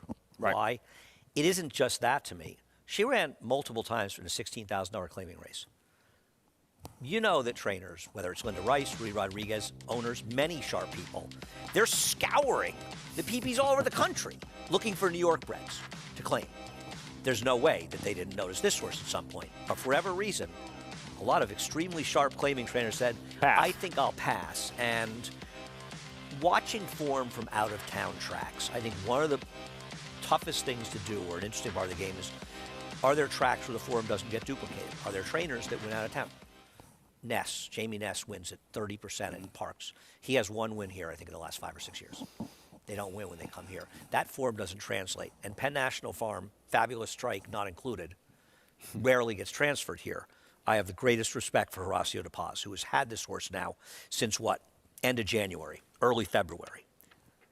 I just don't trust this horse's out-of-town form, especially at Penn National and Parks. And even in that win at Penn, like when you're expecting her to accelerate, and she looked like a winner every step, that had to grind and grind and grind and grind until finally emerging in front of the wire. Yeah, I mean, she wasn't even winning as much out of it. It's where, you know, she sort of started blossoming at Penn. Now, if you want to take the other side, you can say, well, she's in the career form forgetting about her last race where she was overmatched in the What is Summer, where she was 50-1 and she had no chance. She ran an 80 buyer in her prior race. And if that, you feel that you want to take it at face value, 5-1's a massive overlay on her. I just don't believe she's going to transfer that form. I thought I was being a wise guy here and picking my Roxy girl, who I thought would be around 4-1. She's now the favorite. Now, she probably will be about 4-1 by post time. I wanted a horse that didn't come out of the Betsy Blue race, and she was the one that fit that bill. My Roxy girl at 5-2. Riders up. Our sweet girl. New York bred making her New York debut. And we'll see them all in the post parade here. This $45,000 allowance optional claiming sprint. 6 furlongs, fillies and mares. New York breds, and there's Beautiful Karen drawn inside quick mare with Dylan Davis aboard. Well, she's the inside speed. When you get the rail and you're riding the horses at speed, you got no choice. You got to go. Rail's been good, as we've seen earlier today. She's probably, if not the horse to beat, one of them. Chasing Kara, one of several, exiting that same February 27th race. The problem is she's ultra consistent, and she's just consistently a little slower than the best horses here. So it makes her hard to win because there are several faster. Andy's top selection, my Roxy girl, 2-2 for Linda Rice. She has been a model of consistency throughout her career, an amazing career when you really look at it. 36 times hitting the board, 56 starts.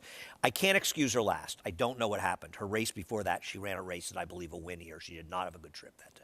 Number 4, Secret Love, who struggled in that common February 27th heat. I don't know. She was just down the rail and didn't have any finish. She was off a layoff, so perhaps she could improve. But this is not a barn that's exactly firing on all cylinders. Trevor McCarthy aboard. Number 5, aforementioned Our Sweet Girl, 6-1 now with Manny Franco. I think you either accept her out-of-town form or you don't. In my case, I'm not. Andy's staying away. She's not bluffing out. Mozienko in 8-1. If Richie's watching, you know he's pulling for her, Mozienko. Well, I don't know why, but I am Dennis Lauman. Hockey player. Oh, thank you. I am Dennis Lauman, Nothing the to do with trainer's what you see biggest on paper. fan. I was wondering, well, he likes Dennis Lauman. He actually rode with trainer Dennis Lauman, I think, at one point. I know that Dennis did ride a little bit, and Dennis is a sharp guy, but she's in a tough spot. Impassable Donna, revving her engines with Kendrick Carmouche, currently 3-1 second choice. And unlike the rail, her position isn't forced. Kendrick can sort of survey the situation on the outside. She's going to be somewhat forward. I think she's some ways the horse to beat in here. But she, like Beautiful Karen, she's had a lot of chances, and she has too many seconds and thirds for me in races she could win. Impassable Donna on the outside, 3-1. Beautiful Karen on the inside, 3-1. JK, your thoughts on this 7th at Aqueduct with 4 minutes to go? Yeah, I mean, obviously, when you saw the pick 4, I used 4 horses in here, but the one I like the most is the one on the rail, the 1, Beautiful Karen. We've talked about pace figures quite often on this show. I'm a huge believer in them, and what pace figures basically tell me is they give me a better idea of the energy that was used, the energy that was in the tank for a horse in a race. I look at it as a gas tank. And one of the things about the 1, Beautiful Karen, is that her pace figures early are pretty quick. She can get away from there from the inside. She shouldn't have a problem with that inside rail. We've seen the rail be an effective place to be, at least for a couple of races later in the card today. And then the other part about her pace figures, if you look at them, whether it's Timeform US or what other pace figures you might use, last time she was going 6.5, she seemed to kind of slow down later in that race, suggesting that the cut back to 6 was probably a better situation for her. And if you look 2 back, her 6 furlong race was better there as well. So I'm looking for Beautiful Karen to pop away from there, potentially wire this field. But like I mentioned, with looking at my pick 4, I'm using 3 other horses, the 4, 5, and the 8. But my top choice from a win betting standpoint will be the 1, Beautiful Karen. Wait, JK left my horse out of his pick 4? What was it? You're like insulted. Well, now I feel sorry for him. Why no my Roxy girl, JK? Yeah, JK. Because the last time she won was for Juan Vasquez. The figure was fast that day. She was a short price. And since switching from that barn, she hasn't been as quick as she once was. That was my angle there. Okay. Switching from your barn. I don't agree with Jonathan. I don't think she's been in front, but I think her race after that, she probably should have won. She got in trouble. And the next time, it was not Jose's fault, Ortiz's fault, but he got forced into a lousy trip. The rail was the place to be that day. He moved outside. He was forced to make that wide move in there, and I think she had the wrong trip. Now, her last race was disgraceful, and I have no argument when somebody says to me, I can't bet her based on her last race. But I think if you, and I don't like to draw lines through races, but I think if you draw the line through a race, then she's in some ways the horse to beat. The problem I have is 3-1 doesn't do much for me. I was hoping for 4-1, 9-2, somewhere in there. You have to tip your cap, though. 7-year-old mare, My Roxy Girl, 11 wins, 14 second-place finishes, 11 third-place finishes. No, she's been incredible. It was a horse that started out, I want to say, with Mitch Friedman. Ran well for him, ran well for Charlie Baker. And she's just they're the bread and butter of the game, as Maggie will attest to. She has certainly spent a lot of her life, especially her younger years, around a lot of horses that have been around the claiming ranks. JK, Beautiful Karen. Andy, My Roxy Girl. Maggie, we're looking at Impassable Donna. Second at 12-1 against several of these in her most recent. Yeah, just back to My Roxy Girl really quick. I totally agree with Andy. I mean, she's just always there. She's like, you know, taxes. My Roxy Girl at Aqueduct, at the racetrack, at the NYRA circuit. I have a lot of love for her and will be very pleased if she gets to the winner's circle today. Certainly have nothing against her as far as her chances, but Impossible Donna, I thought, ran the best race of her career when finishing second to Betsy Blue last time, who did come back. She regressed a little bit in that next start, albeit on quick turnaround. Now, two back, I thought Impossible Donna, she wasn't, yes, it was a fast pace that kind of came apart, but I thought she wasn't really persevered with as much as she could have been. And Kendrick gave her a good ride last time, warmed her up really nicely once again. She was upgraded, in my view, when I watched her warm up yet again today. I didn't love her in the paddock, I'll be honest. She kind of has that wintry, wispy coat to her. But watching her warm up, she just has that really efficient kind of attack the ground, no wasted action, and seems laser focused yet again today. And wow, Lafitte, she's kind of popped down to favoritism as they're approaching the gate. Impassable Donna, 5-2, emerging as the choice as they have reached post time here, Andy. You know, it's one of those races where you see the favorite 5-2, you see 2 5-2s now, a 7-2, a 4-1. It's that kind of race. It's hard. The problem I have, I don't disagree with anything Jonathan said. You know, obviously I respect his opinion regardless, but she's got 2 wins, Beautiful Karen, and 4 seconds and 6 thirds. So she runs a race and loses. Now, she's not a short price a lot of the time, but my problem is her only win showing in her last 12 starts, she rode a gold rail that day. So she, to me, is a horse that has what you almost call character flaws. Okay, character flaw, but nothing wrong with the rail today. No, she's down in there. But I don't Who's think in it's a huge front edge. entering the far turn? She is. She is. Beautiful Karen. Pedal to the metal, leading rider Dylan Davis. We'll find out. Post time for the 7th, live from Aqueduct. John Ambriel standing by. Waiting for Mozienko and Impossible Donna.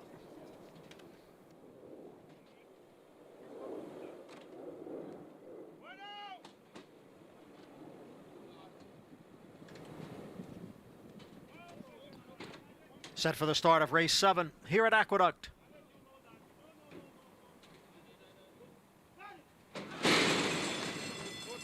And they're off. Impossible Donna from the extreme outside. Mozienko was away well. There's Chasing Kara and down at the rail. Beautiful Karen now moves up, and Beautiful Karen grabs the lead. Chasing Kara moves to second, with Impossible Donna now back in third. Our Sweet Girl runs in fourth. Secret Love is down at the rail. Mozienko was up close early, is now back to sixth.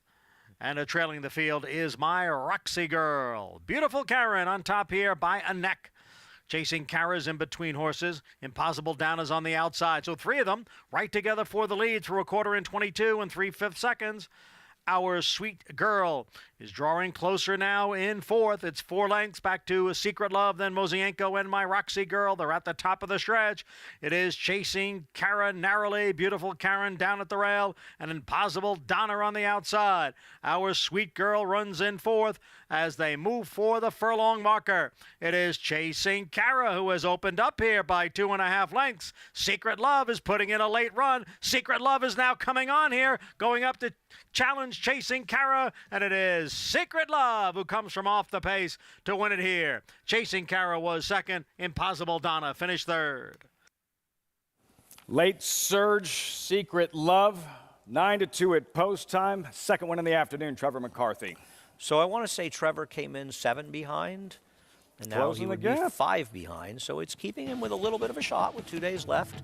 Another good ride by him. No question, she worked out an absolutely perfect trip. Sitting behind, leaders engaging. Chasing Kara ran too well to lose this race. Look at where the other 2 horses that were engaged in that pace were. One was third, but the one, Beautiful Karen, was nowhere. Terrific ride by Trevor. I thought Secret Love was, or Chasing Care was home right here. Yep. Was this her tiring or Secret Love going out and getting her? Probably more her tiring than anything else. Secret Love ran fine. I don't mean this as a knock on her, and she ran by quite easily with Trevor, but Chasing Care got done in by the pace a little bit. Chasing Care ran extremely well. That's a tough beat for her. Results when we come back, 4-2-8. Meantime, Ron Marquette, a win at Oaklawn. Sylvie moments ago. Marquette, best known for the great work he did with champion sprinter Whitmore. So many of those great moments, big wins at Oaklawn Park, otherwise known as Marquette's backyard. Literally, that's next.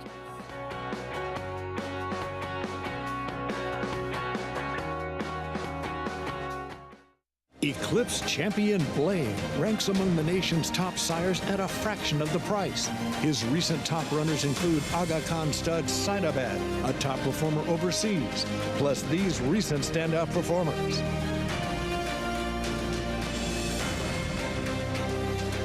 With success on the track and success in the ring, this proven son of Arch is truly a gold value stallion.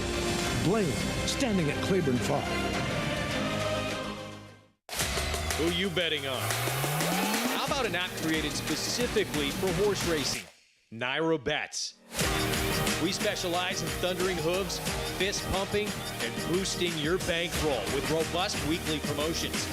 And offer betting tips from actual horse racing experts. Bet all day and night, nationwide. Get the action and thrill of horse racing with Naira Bets.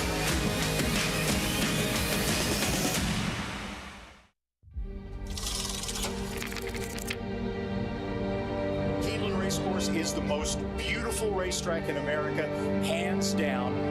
Good afternoon, ladies and gentlemen. I welcome you to the breeding stock sale. Book one. Good to have you back with us.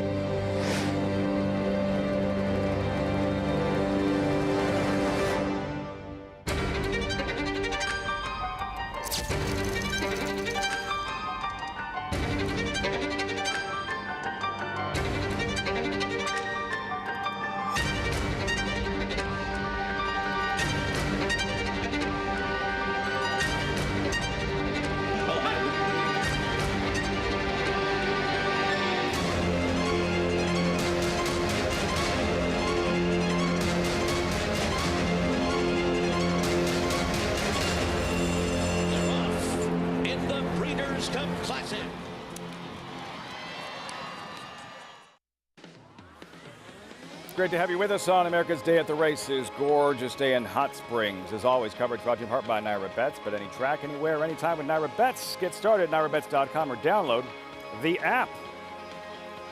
So trainer Ron Marquette, who is going to be trying to go back-to-back at Oaklawn, has Woohoo Jackie Blue coming up in the 6th race at Oaklawn Park. He could watch the race from the racetrack. He can literally give his jockey instructions from his porch. He could do both. Fact is, Ron Marquette's backyard is cooler than yours. But this isn't some story about convenience and luxury. It's about necessity and appreciation. My version of the clubhouse when you go to the racetrack. I always think that the universe takes care of me, but I couldn't imagine doing my job in the winter months without this location. Ron Marquette built his hideaway along the Oaklawn backstretch in 2015. 3 years later, he was diagnosed with sarcoidosis, an autoimmune disease that makes him especially susceptible to large crowds. He had no idea just how beneficial having Oaklawn as his next-door neighbor would end up being. This rider is something that he'll forget before he gets to the gates. And different riders are different. You know, Joe Talamo, he kind of warms up and hangs out until he gets there. If you miss Santana, you just miss him. He's a very hyper-focused guy. Takes a little to get used to because I like to watch the horses walk off whenever I leg them up and stuff. And you don't get to do that, but you get to watch them back here warm up. So it's you gain some stuff whenever you lose something else. There's the horse. It's just a sloppy track. I was going to try to tell him to get involved and go on. They're off. Reeves is the leader past the half-mile pole. A 2-length advantage with Corey's eyes to take second. Closer third at the rail. They're from the inside now trying to get her. All of our dreams, Stargarita. Final surge. All of our dreams in Stargarita. Third. Wow, this is an inch. Third. I think if we get to the outside, she's probably a lot happier. So this gives me a little good feeling that she might win here at the meet if we get a good trip. So off of a year layoff, that's pretty good. Well, I wouldn't be in Hot Springs, Arkansas if it wasn't for Oaklawn. You know, I wouldn't ever go to Louisville if it wasn't for Churchill. I go where the horses go. And Oaklawn is so endeared to me because Hot Springs and the surrounding area all share my enthusiasm for the horses and the races. We have the craziest, coolest fans there are. Location, location, location. Ron Marquette. How cool is that? Oaklawn, literally his backyard. And there is the horse he has done some of his very best work with. Whitmore, former champion sprinter, Breeders' Cup winner, renamed the Hot Springs. He'd won it so many times. Whitmore Day last weekend at Oaklawn Park. It was a fun combination of events, obviously celebrating Whitmore, who needs no introduction at this point, and then seeing Rated R Superstar, the 9-year-old who ran the highest Beyer speed figure he's ever run, in winning the Essex. And we talk about a horse like My Roxy Girl. To celebrate horses like Whitmore and Rated R Superstar that give their all and race year after year, whether at the highest or lower levels, those are the horses that are the bread and butter of the game, and those are the horses that people really fall in love with. Gary, you know all too well, and it's certain horses bring out the very best in racing fans. You were there. What was it like, Whitmore Day at Oaklawn? Well, it was epic, actually. It was a great crowd. It was the biggest crowd that we've had here at the meeting. The weather was beautiful, and I don't think Ron knew how big of a day it was going to be. There were T-shirts, there were hats, there were baseball cards with Whitmore's picture on them, giveaways, all kinds of stuff. And he came out early in the morning at 8:30 or 8 o'clock to do an interview with a crowd of people. It's called Dawn at Oaklawn Park with Nancy Holtis. He did it for a half an hour. I was up above listening, watching him. And I knew I had to interview him later on in the afternoon, and he was doing interview after interview, but he was just soaking it up, really relishing that day. He was emotional about it, and I went up to him and asked him, I said, Ron, I know I'm going to sound like a broken record, but I need you. I need the interview. He got a big smile on his face. He said, what time? And he had a big smile on his face and won the first race of the day with his starter right here. And I think that it was just a special, special day for everybody, but especially Ron Marquette after everything he's been through, and having him, Whitmore, out on the racetrack leading that post parade. He behaved himself well. He was out in the paddock or in the infield, and he was actually grazing, eating grass. It was pretty cool to watch. He's got woohoo Jackie Blue in here, guys. Marquette trying to go back to back. That was just so cool seeing Whitmore there, and you think back to certain horses that do draw those huge crowds. John Henry won back in the early 80s, ran until he was 10, with the emphasis on the impact of breeding and horses that have retired prematurely now because of the monetary aspect and what they're worth in the breeding shed. We understand that. But by the same token, when you have a horse like Whitmore who does it for as long as he did at the very highest level, and why he was so popular and so beloved, specifically at Oaklawn and Hot Springs.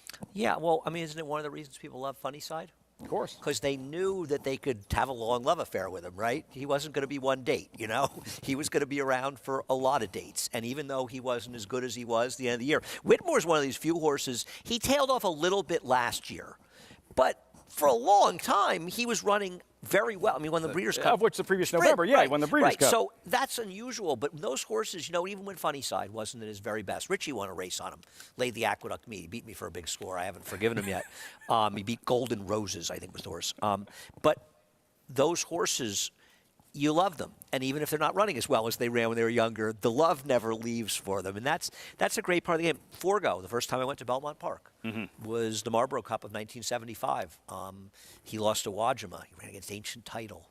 Foolish Pleasure, the Derby winner, was in that race. A horse that's too forgotten, a really tremendous horse. Kelso was before my time, but people still talk about Kelso. They still talk about Forgo. Sure. They still talk about John Henry. Vigors. Right? California. The White Tornado. Yeah. Those are the horses people remember, though. Ancient Title in California. Those are the horses that people remember. That longevity, and we don't quite see it as much as we'd like to. Just as racing fans, we understand it.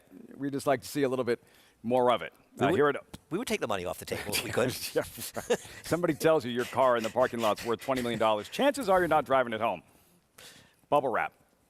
Correct. Post time here for the 6 at Oaklawn. Big Stoffer standing by. Curian. Last to load, Chasing Shadows.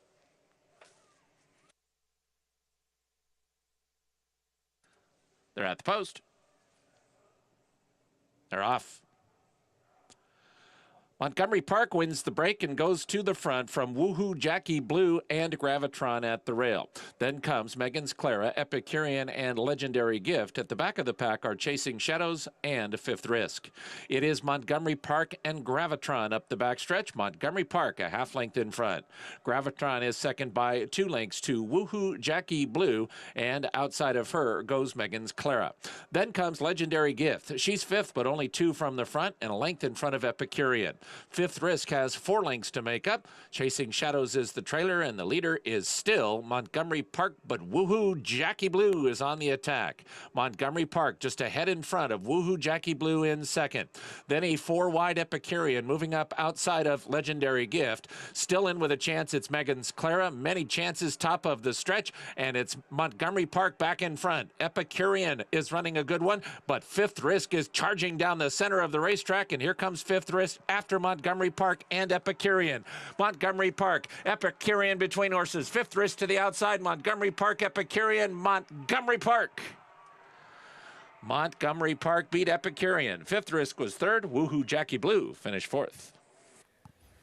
Francisco Arrieta, second in the Oaklawn standings, guiding home Montgomery Park to victory in the 6th at Oaklawn Park. And this pace didn't get as heated as it potentially could have. It obviously helped him, and he ran one of his better races and got it done.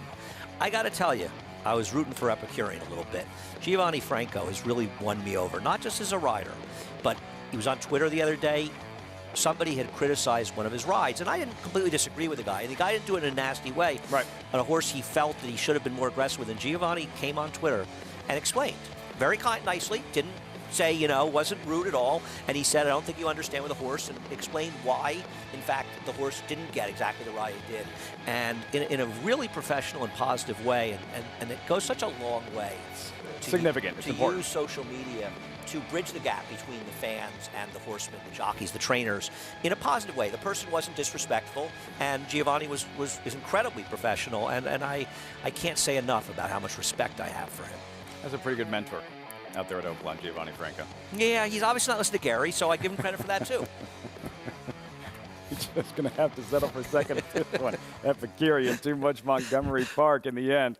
Results coming up following that 6th race at Oaklawn. We have the featured event coming up at Aqueduct Field. Updated odds while all eyes are on Vindictive. Odds on, rightfully so, 3-5. There's a Withers winner in here. Risk taking for the Clarvidge stable. There he is. For Chad Brown, taking off the blinkers today. Has not won since that Withers last winter. Does that change today? We'll find out. Featured event coming up next from Aqueduct. You're watching America's A Day at the Races.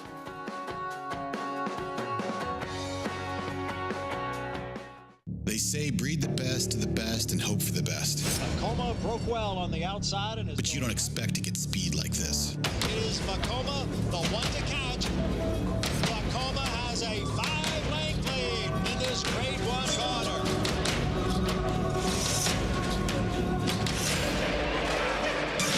Macoma continues to battle on down at the rail. It is Macoma who's going to win the Met Mile.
Welcome back to America's Day at the Races, brought to you in part by Run Happy.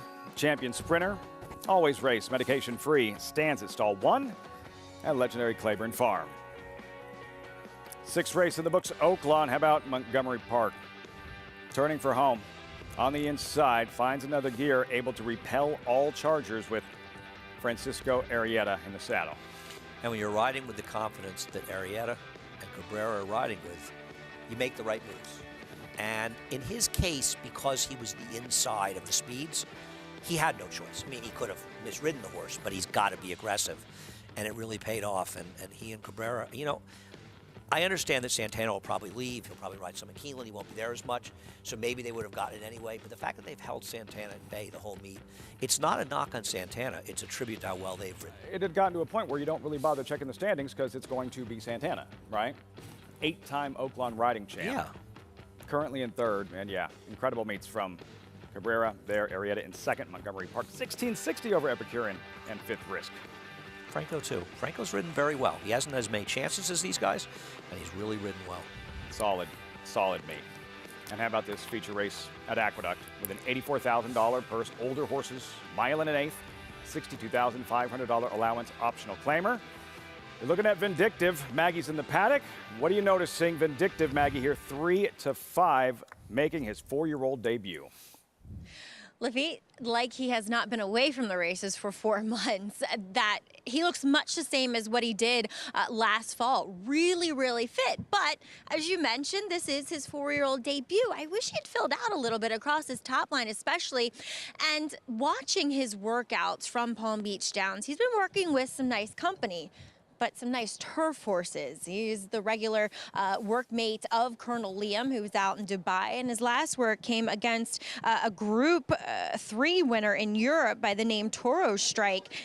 And in all of those works, while he starts off beautifully, he's not going as well as those turf horses are. Now, maybe sometimes too much information is crippling. Maybe you just don't care about that, and he's just the fastest horse, and he ran well. But I did notice that he did not switch his leads in his last effort in that Discovery. While he was still gaining and still making up ground, he never switched leads, and now we see him coming back off of this 4-month layoff, and honestly, I just wish I was more impressed with what I saw in his works. Maybe he's never a good workhorse or a morning horse, so I don't know. I have my question marks as we'll move on to a bigger price coming in off of a layoff, and John Kimmel looking for back-to-back wins here with the Reds. This guy's done well in the interim from as a middle of the year 3-year-old to now an early 4-year-old. He has grown a lot. He's filled out a lot.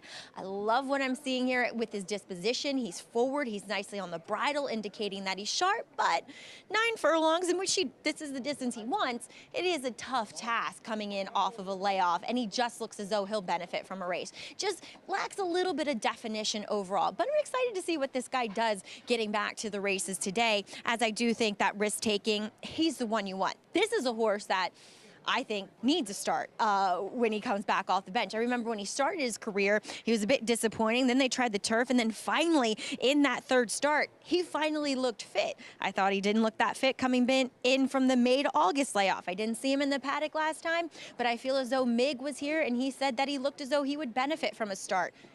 It's gotten him where he needs to be, and I thought he ran well enough to set him up for a big performance here, going the mile and back out to the mile and eighth. For me, it's all about risk-taking, Lafitte. So the recency, the nod from Maggie on looks, risk-taking at 3-1, Vindictive odds on, but here's risk-taking's biggest moment, and last year's Withers here, risk-taking, attacking on the outside. The question with risk-taking is, who is he? And I think this is kind of an important race for him. He might lose to Vindictive, but if Vindictive runs very well and he runs a good second to him, that's a good sign.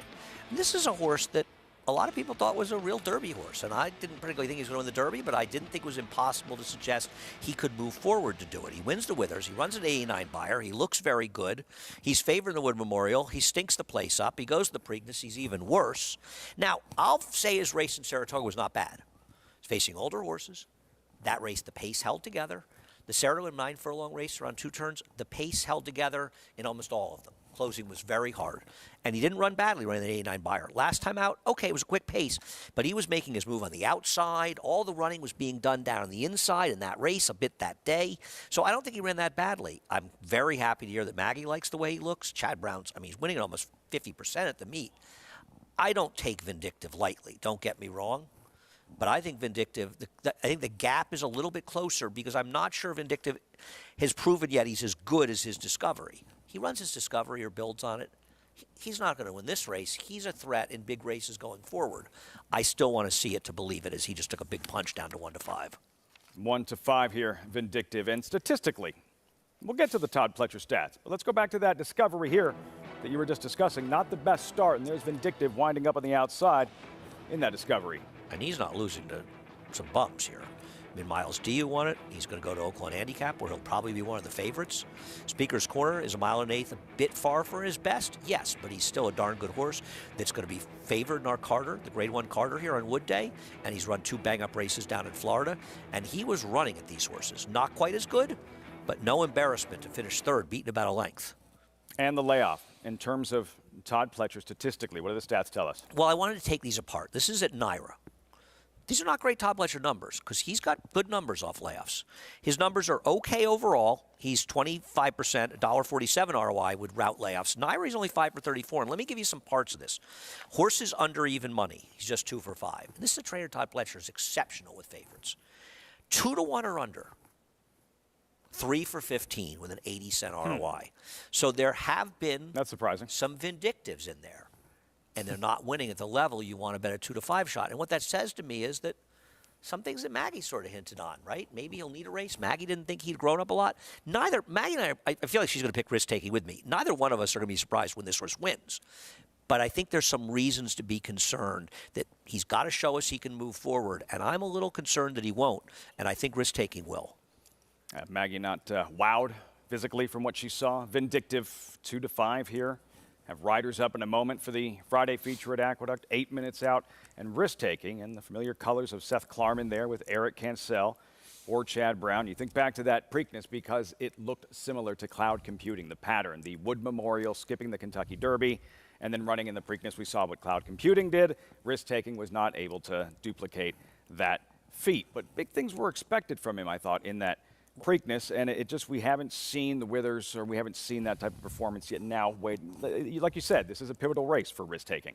Some of his races are not great. Some of them are a little bit better than they look. In fairness, Cloud had run huge in his second start in the Gotham when he ran a giant race, and he was way against the racetrack when third in the Wood Memorial. So there were things to like about Cloud Computing that I don't think were the same for risk-taking.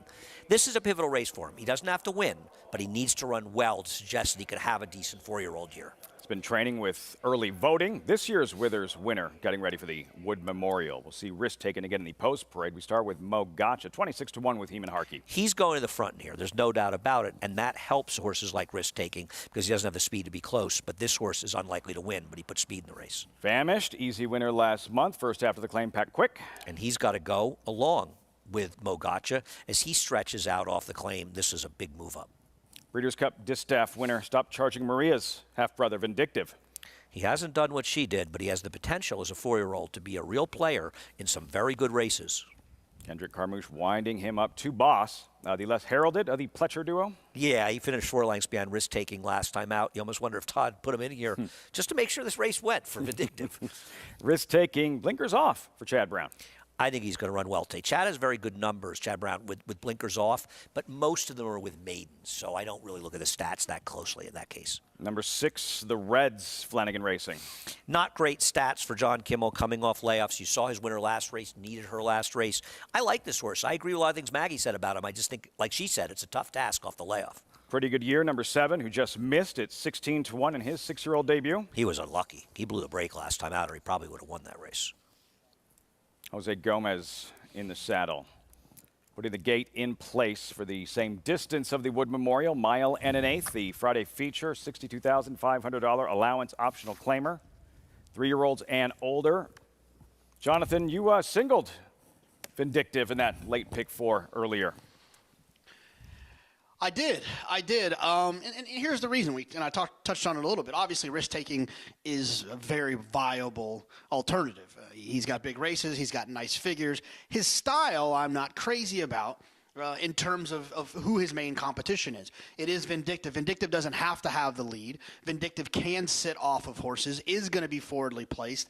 And I just feel like we'll get the jump on risk-taking. Now, in the pick 4 that I played 80% of my money, 85% of my money, singling Vindictive, and then I took that other 15% and did a ticket with a little saver on risk-taking, trying to make more than one ticket, trying to be efficient, where if risk-taking does win, at least I'll get my investment back on the horse that I think is going to win, which is Vindictive. The other thing I'll say about Vindictive is although he comes in off of a little bit of a break, he has been working, and you can see these works in various places. XBTV is where I saw. He's been working with Colonel Liam, who is a top-class horse, and the fact that he's been working with him in the morning and not getting embarrassed, although it is on Vindictive's surface of the dirt, I think that's another indication that Vindictive is at least going to be fit enough for this race here today. So although I wouldn't encourage you to bet this horse to win at a short price, I do feel very comfortable having him singled in the pick 4. At 2-5, J.K. Vindictive, training with Colonel Liam in Dubai. Dubai World Cup tomorrow. Live coverage right here on Fox Sports 2. And life is good for Todd Pletcher, odds-on favorite for the $12 million Dubai World Cup. Well, he's feeling comfortable because he's probably going in the hot tub after he comes on the air here. We should do Jonathan in the hot tub. What do you think, From wherever he is. Cart we don't really Talk, know. we move Cart Talk into the hot tub. Yeah, How'd that be? Right, hot tub talk. Yeah, I don't know about. I don't even want to get into that conversation. It's my fault for starting it. Vindictive here, 2-5. Early on, race shape? What are you looking for right from the start? You said Mogacha figures to be in front. Vindictive, where will he be? Risk-taking, where will Eric Cancel place him? No, I think you're going to see Mogacha and Famished go in front. And you'll probably see Vindictive and Two Boss sitting behind them. But I think it's up to Eric Cancel to keep his eye on Vindictive and not listen. If risk-taking just can't. If Eric Cancel had ridden as well at this meet as he's ridden for Chad Brown, he'd be closing in a leading rider like he was last year. But he has not ridden that well overall. But he's ridden very well when he's ridden horses for Chad Brown. And I think this horse is not so slow that he can't be within 2 to 3 lengths of Vindictive. So I think he needs to be within hailing Vindictive. The problem is he's not going to beat Vindictive if Vindictive runs his A race in all likelihood. But I think he needs to be there so he has a chance to beat him, especially if Vindictive doesn't run his best race. I can't imagine he's going to be more than 5 or 6 lengths behind, depending on how the face goes. Down to Maggie.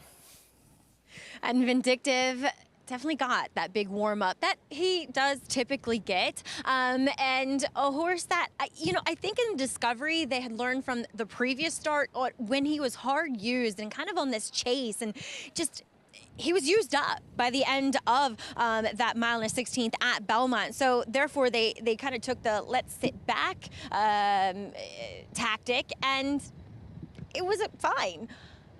But they still warmed him up very vigorously today. And he's moving really well, which I appreciate. He's always a horse that's moved really well in his warm-up. So we'll see. I do think, as Andy said, he'll be sitting right behind that first flight. Something to watch for right from the start. Kendrick Carmouche, Vindictive, and those green and gold Grandview Equine Cheyenne stable colors.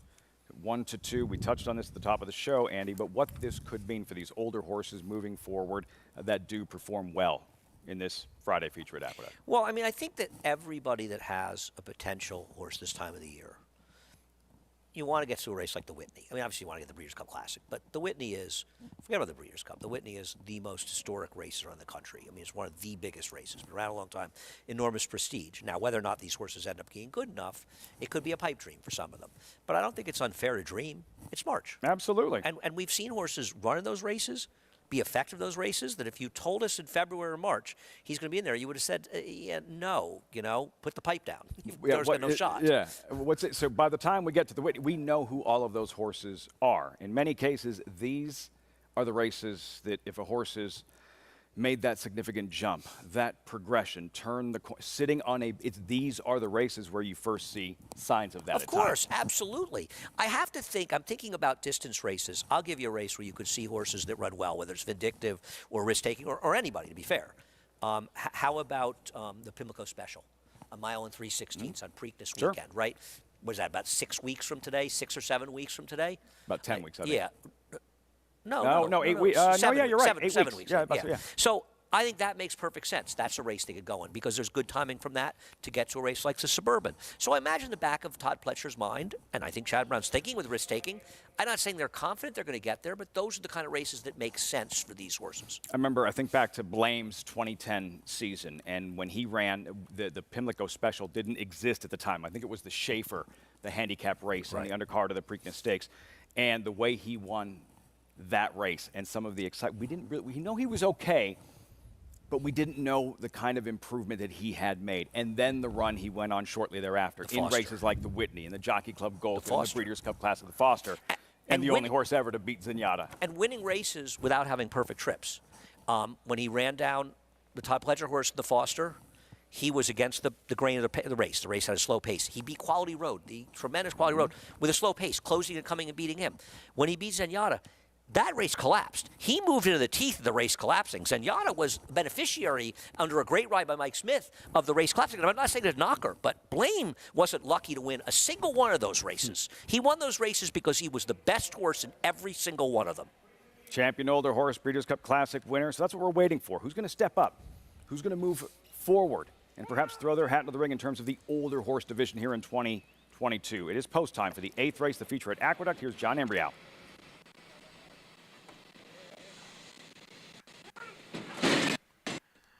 And they're off. Very slow start for number 7, a pretty good year. And he trails the field. Mo Gotcha from that inside post position is going out for the early lead with Famished racing in second. Vindictive was shuttled back towards the back of the pack and is now moving up on the inside as Mo Gotcha is tough to handle there and has drifted to the outside.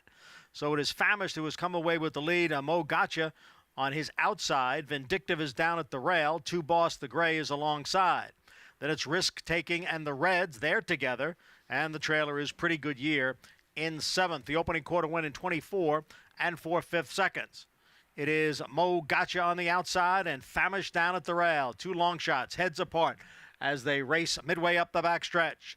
Then Two Boss next and third. Vindictive, the odds-on favorite, down towards the rail in 4th, about 3 lengths from the lead.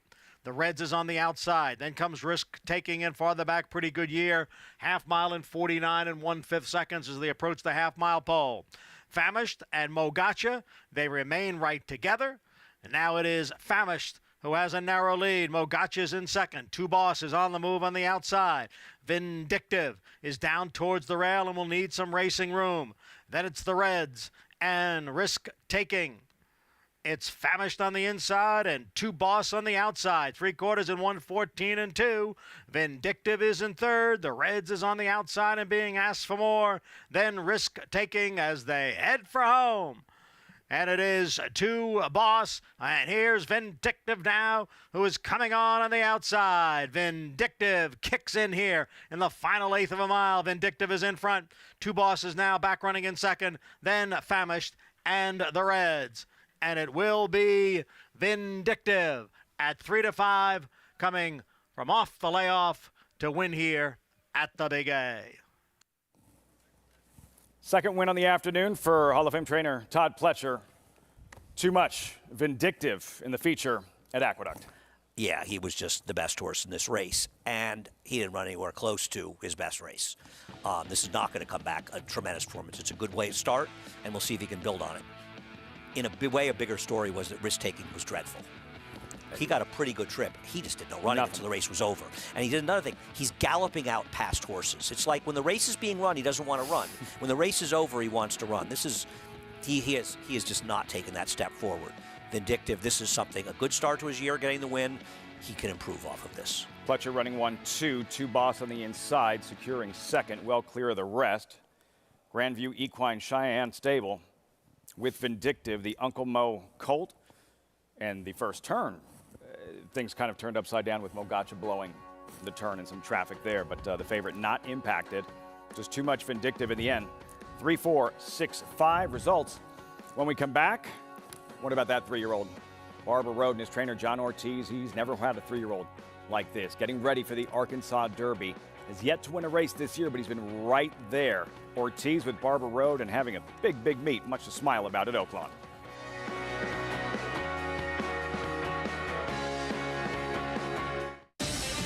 Run Happy was a #1 second crop sire by graded stakes winners and earnings.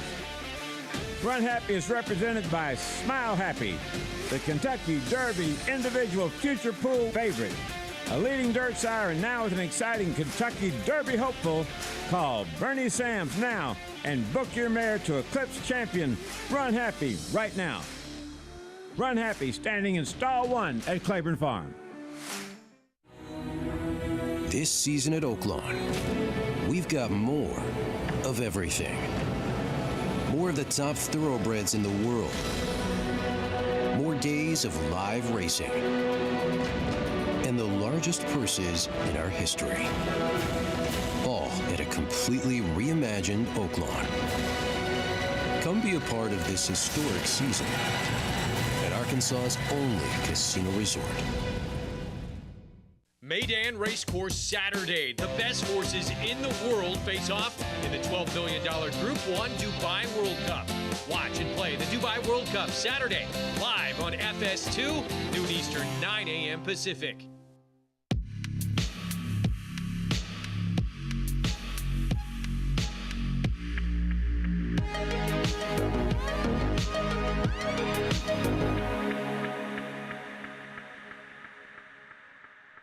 Racetrack Television Network brings you every race, from every track, on every screen, every day. With monthly packages starting as low as $5, RTN gives you great value and access to more live HD streaming and race replays than anyone. Visit RTN.tv today to sign up and watch on almost any device, including Roku and Amazon Fire. Use promo code TRYRTN for a 5-day free trial.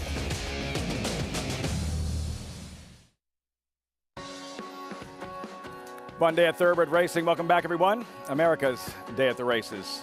Good crowd on hand as always at Oaklawn Park. Still have the featured event coming up from Oaklawn.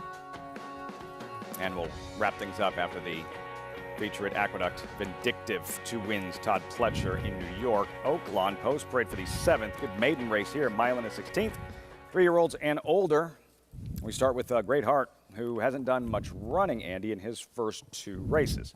No, I will not argue with that. But is second off a layoff, so perhaps could improve. I didn't see that traffic, though. They're talking about traffic in the comment. I didn't see it, Lafitte. One more baby, Rigney Racing homebred. Turf to dirt. We'll see if it helps out. He does have one okay race. Hellman just never got it rolling in the latest. Yeah. There's a story on this horse. We'll see. He comes out of a race that a horse ran much better than he did here. Best bet, Ricardo Santana and the Gary and Mary West Hot Pink. Unlike the morning line maker, Lafitte and I are not surprised he's not favored. 5-2 currently. Take out number 5 invariably. Cronus, 7-race maiden. Didn't do much in his first start for Cipriano Contreras. But in all fairness, he was very wide in that race. Okay. He's not the worst horse to throw in here. He was four wide around the track. Go West, his sprints have looked better than his routes, I thought, Andy. Yeah, but he figured to be favored in this race because he ran a faster figure last time. Now, I wonder how big that figure should be. It seemed a little on the high side to me. He is beautiful. Best time, trained by Steve Asmussen, owned by wife Julie. No pressure, Steve. Now, he was in a maiden claimer last time, but he did get the waiver, but he's already been in one. I'm not a huge fan of his. I think the interesting horse in this race at a bit of a price is the 6. Cronus. Yeah, I'm gonna bet Cronus a little bit on, not a lot, just a little bit. Mostly use him with Go West, but also use him with Best Bet. He's overlaid Cronus. Gary Stevens, Great Heart, is taking some action. Drawn inside it, 4-1 for trainer John Ortiz with Barber Road getting ready for the Arkansas Derby. And just overall, a very solid winter/spring meet at Oaklawn for Ortiz. Yeah, he's having a super meet. He's sitting at 22% right now. And listen, people are betting on his horses. He's got the leading rider, David Cabrera, aboard. This horse, if he wasn't in John Ortiz's barn and David Cabrera wasn't aboard, he'd probably be 6-7-1. He's at 4-1 right now. But let's talk about the type of meet that he's had. This guy is all over the map. He's in New Orleans. He's got a major stable there. He's got horses here. He drives back and forth continually, but he has been spending more time here in the weeks leading up to the Arkansas Derby, just for the fact he's really keeping an eye on Barber Road. He's meant to have his final workout on Sunday. They're trying to sharpen him up a little bit. I wouldn't expect a fast workout out of him at all. Their plan is not to keep him closer to the pace, but to get him to break a little bit sharper, be into the bridle a little bit, going into the first turn, get a little better position if possible. He's not going to tell Ray Lou Gutierrez how to ride the horse. He's leaving that up to him, but he does want him to break sharper, guys. Just honest, Andy. Barber Road shows up, he's second in the Smarty Jones, second in the Southwest, flying late to be third in the Rebel Stakes, and now one of the key contenders pointing towards the Arkansas Derby. What do you think of Barber Road as an individual? Oh, he's a nice horse. I don't want to, I'm not going to be critical of him. I don't think he's a Derby horse. Ethereal Road ran so much better than he did in the Rebel. Because Ethereal Road was wide, pushing the pace the whole way. The race was falling apart. And I think Barber Road got a great ride, first of all. But he also got the right ride as far as saving ground. And as the race was falling apart, he was doing his best running when the race was falling into his lap. I'm not trying to be overly critical of him, and I'm not saying I haven't seen the Arkansas Derby BPs. He may suit that race very well. It might be pace. He might fit it. He's not a bad horse. But he's going to have to show me more to show that he can run well with the best of the crop. Because let's be honest. The Rebel was not a particularly good race. It was a weak race. 75-1 upset, Un Ojo. The Rebel Stakes, Arkansas Derby in a week from Saturday. Secret Oath, the filly. We the People, undefeated. Barber Road for trainer John Ortiz. JK is with us. He'll be with us shortly, I promise. JK's 2 singles came through today. He did. And He Fletcher, is alive. He trusted and he is alive. Worked out. See if that works out for him. Where is he? He's still in the hot tub, probably. Jonathan, your singles at Aqueduct, it all came together. What about the 7th race at Oaklawn? Yeah, sorry about that, guys. I'm going to be very honest with you. Austin called. He's in first in our bracket pool, and he was fired up, excited. I had to talk him through what he needed to happen tonight. If you're rooting for Austin to win our bracket pool, he needs Kansas to win tonight. Look, I'm going to go towards the outside. I'm going to give the 8 best time another shot. And I agree with Andy. I'm not crazy about the fact this horse has run for a tag a couple times, even though, like Andy mentioned, he was in for the waiver the time before that. It's just I don't necessarily trust the other horses that are taking money here. The 7 Go West. I don't trust the 2 high figures that horse has run. And I'm not crazy about the 4 Best Bet, taking the money that he's taking. So I'm going to go with towards the outside. Steve Asmussen, if this horse needed to be running for a tag, because, like you mentioned, Lafitte, his wife owns the horse would be running for a tag. There's no owners to try to convince that their horse is better than they think the horse is or isn't as good as they think the horse is. This horse will be running where the horse needs to be running. I'm going to give the 8 best time a shot out here on the outside. What does Austin win? So he needs Kansas tonight. Like, if he wins this thing, what does he get? I think like 250, and I guarantee it's going straight to Xbox games. Get him a hot tub installed for Andy Serling. I thought you might be giving it to Jonathan. I'm not sure if I were Austin, you would be telling Jonathan about this potential score, actually. Best time for the Asmussens to the outside. Final thoughts here, Andy, as they move into line. I'm going to try to get a 6 in the number with the logical horses, the 4 and 7. Nothing clever, but I thought Cronus had a shot at a little bit of a price. Go West, number 7, the favorite. Vic Stauffer with a call. Post time for the 7th live, Oaklawn Park.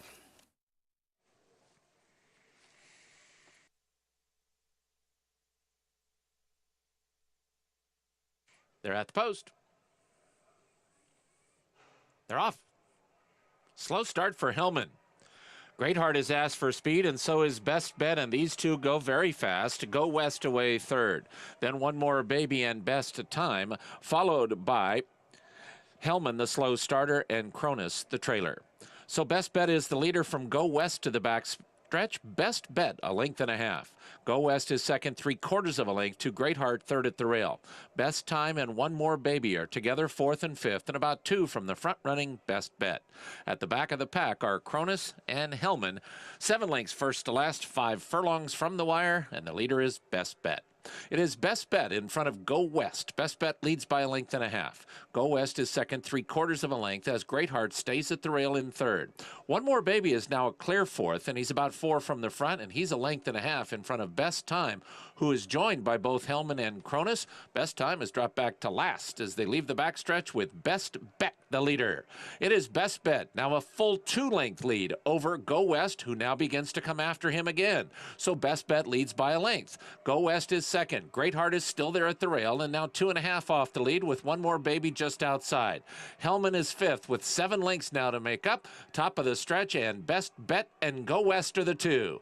Best Bet just a neck in front of Go West, who is on the attack, and here's a new leader. Go West puts his neck in front. Best Bet is back to second. 3.5 to Great Heart in third and Hellman fourth. It is Go West in front. Best Bet. Great Heart is moving up on the outside. Go West. Great Heart coming after him up into second. Go West. Great Heart. Go West just in front. Great Heart second best. Go West in front. Go West beat Great Heart. Best Bet was third. Hellman fourth. Routed just fine today. Go West for Collinsworth Thoroughbred Racing LLC. Graduates in his 7th career start. And a solid effort from Great Heart for John Ortiz. A menacing late run, just ran out of real estate. Yeah, no question. Great Heart really improved in the second race off the lay. A long layoff, actually. Geez, he'd been gone for almost a year and a half. He ran well to be second. But Go West did the dirty work. He put away Best Bet, the second choice in here, and he's still able to hold on for the victory. He looked like the horse to beat on paper. He turned out to be the horse to beat on paper. And the racetrack. Ramon Vasquez going to work. Go West responding. Son of a Derby winner in Street Sense for trainer Brett Calhoun. And yeah, big effort, Great Heart here with David Cabrera. Come back about a length and a half shy. Go West, who opened up 7-2. Disqualify as a they knew? No. Not so much? Nah. Great Heart? No, Go West. No, you and I spoke about this last night. But I was surprised as well as he was, heavily as he was bet. No. I think this actually qualifies as a they didn't know when you look at that she was third choice in the line. Well, here at Aqueduct, Vindictive.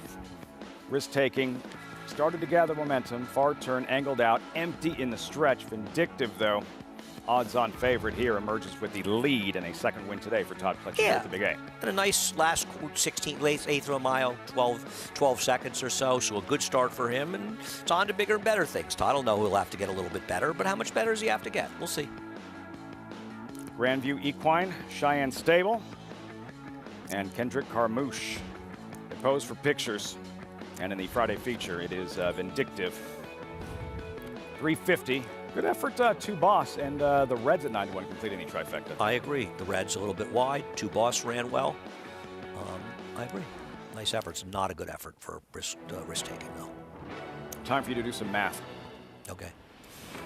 Late Pick 5, what we've seen thus far. A couple that were tough. No chalk specifically. The first time started $24. Secret Love. Then you had the 2 Jonathan singles with the Pletcher runners. Well, in a way, the parlay's a little over $300 for $2, so let's say it's $80, around $80. But you do have 2 sort of singles. So I wonder how strong some of these payoffs are going to be. I mean, let's take a look. Like the favorites, I guess, are going to be somehow they're betting on Brajol in here, but the favorites are going to be the 2, 5, and 9. Let's take a look at what those pick 5s are. They're 343, 332, and 426. So you're still getting on them, a couple 3-to-1s and a 4-to-1, and so it's sort of in line, which isn't, when you have 2 favorites like that, so many people that played it like Jonathan did, singled those 2. So that makes it hard to get the value. Maybe value here with Not Yet Charlie, number 3 in the 9th for trainer Rudy Rodriguez.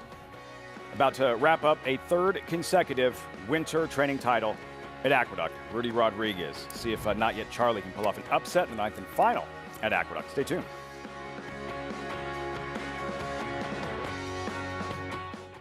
Harris Farms, proudly standing Smiling Tiger, a triple Grade 1 winner, defeating Breeders' Cup champions Dancing in Silks and Amazombie, a leading California sire with over $9.7 million in progeny earnings, with 94 winners in 2021 and graded stakes superstars like Spice Perfection. Spice Perfection wins the Grade 1 La Brea. And Tiger Dad. Smiling Tiger, a leading California sire, standing at Harris Farms. It pays to be Cal bred.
One left at Aqueduct. Great to have you with us on America's Day at the Races. 11 minutes out to the 9th and final.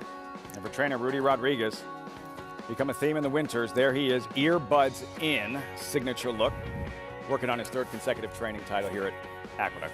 I assume he's listening to the show. Naturally. Who He'd be would- smiling if he actually was. There's the smile. Maybe he just saw his stats. 7 wins clear of Rob Atras. He is listening. He's pointing to the show. See, he is. Yeah, he's listening. How could he not? He knows. Sorry, Rudy, you're not winning this one.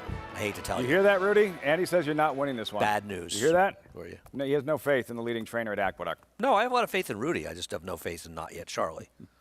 Does he have somebody else in here? Oh, he scratched the favorite. Good skate. Yeah. Good skate out. Not Yet Charlie, who opened up at 20-1, currently 11-1. There he is. If he is going to be successful, and he's coming off of a win, why can't he be competitive? Because he comes out of a very, very slow race. Maggie, Andy knows how to just pour a lot of cold water on a potential good story in this 9th race at Aqueduct. What's the good story? You can't fault Andy for not having an opinion, that's for sure. I love it. He's very certain within himself. And we'll take a look, though, at not the Rudy Rodriguez horse, number 2 in here, Boss making boss moves. As the blinkers go on, caught up with his trainer, Rick Schosberg, who I said, are you just trying to get him to lay a bit closer? And he said, well, he was completely disinterested, and he was. You can watch the replay and see this guy's out the back of the field in the gander last time out, just out for a joy gallop, I guess you could say. So upon recommendation by Trevor McCarthy, who rode him last time before, and this time, just put a little cheater cut blinker on. That's what they've applied here today. And Rick said that he's responded nicely to them in the morning, and he looks a picture here in the paddock. We'll see if the blinkers, the headgear, get him a little bit more engaged early on in the running of this race here. Now we'll take a look at number 5, Barjol. Forward Todd Pletcher was not in the paddock when he debuted back on February 25th, but he is a solid dude. I probably would have been a little bit hesitant to recommend him going a mile first time out, because he's actually built a little bit more like a sprinter. He's kind of broad and heavy and built downhill, so I think he maxes out possibly at this mile, but he emerges out of that race looking great. I mean, he looks just somewhat in a different class than the horses that he meets here today, so I do like what I'm seeing from Brajol. Guys? Could be a 3rd win, Maggie, for Todd Pletcher today at Aqueduct Brajol. And Todd tomorrow with Life is Good, 4-5 morning line favorite in the $12 million Dubai World Cup. Live coverage right here on Fox Sports 2, beginning at 8 Eastern. Be a first World Cup for Pletcher. Yeah. He was 2nd with Harlan's Holiday. Does that sound right? That sounds right. Yeah. Probably hasn't been over there too much. English Channel once got drowned, I think, in the turf. So hard for our turf horses to compete against the likes horses over there. I'm looking forward to seeing how Hot Rod Charlie does. I'm an unabashed Hot Rod Charlie fan, and I'm not. Life is Good is tremendous, and I'm not in any way saying I think he's going to lose that race. He's got to get the 1.25 miles, but he's a machine. I mean, he's tremendous. And a lot Scale of 1 to 10, 10 being the most significant. How concerned are you about the 1.25 miles? 3. All right. I just don't.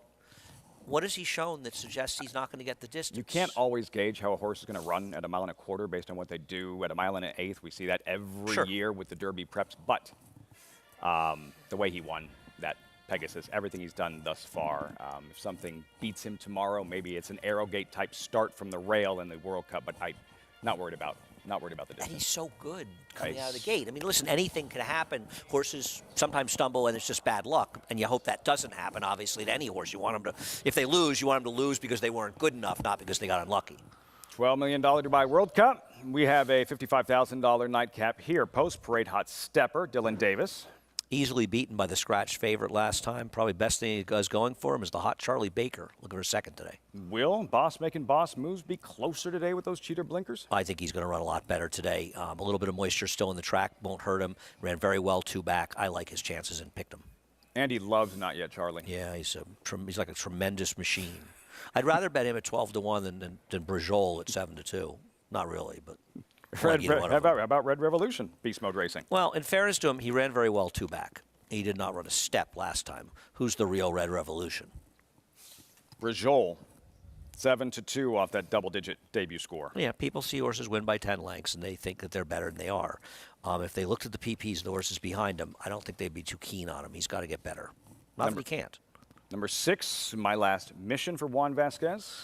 Yeah, he's stretching out a little bit here. I think he's going to be forwardly placed. And the scratch of the 7 actually does help his chances. How's that? Well, because the 7 was going to be speed with him. And I think that makes his job a little easier. I don't really like him, but he will probably be the speed in here. Heads or tails? 14-1 here for Bob Caceres. Yeah, coming off of that maiden win, that was not a strong field. He, like Brajol, I think he's what I think he's kind of similar to Brajol, and at least he's 14-1. Brajol is 3-1, and I don't know there's a lot of difference in their talent. Excuse me. You good? Yeah, I'm okay. I don't know where that came from. Choking on the chalk. Doing it the right way. 4-1. Also exiting the gander. Wait, speaking of choking at chalk, aren't we going to Jonathan? So I see. On a silver platter for you. Was too easy. I think doing it the right way is very dangerous. They're a huge rider switch to Manny Franco, who has been on a tremendous run. He's catching up to the pack. To be going in today, he was just 1 and 2 behind his second and third guys, and he's been riding fabulously over the last month or so. Davis, McCarthy, Manny Franco. JK, the chalk's been good to you today at Aqueduct.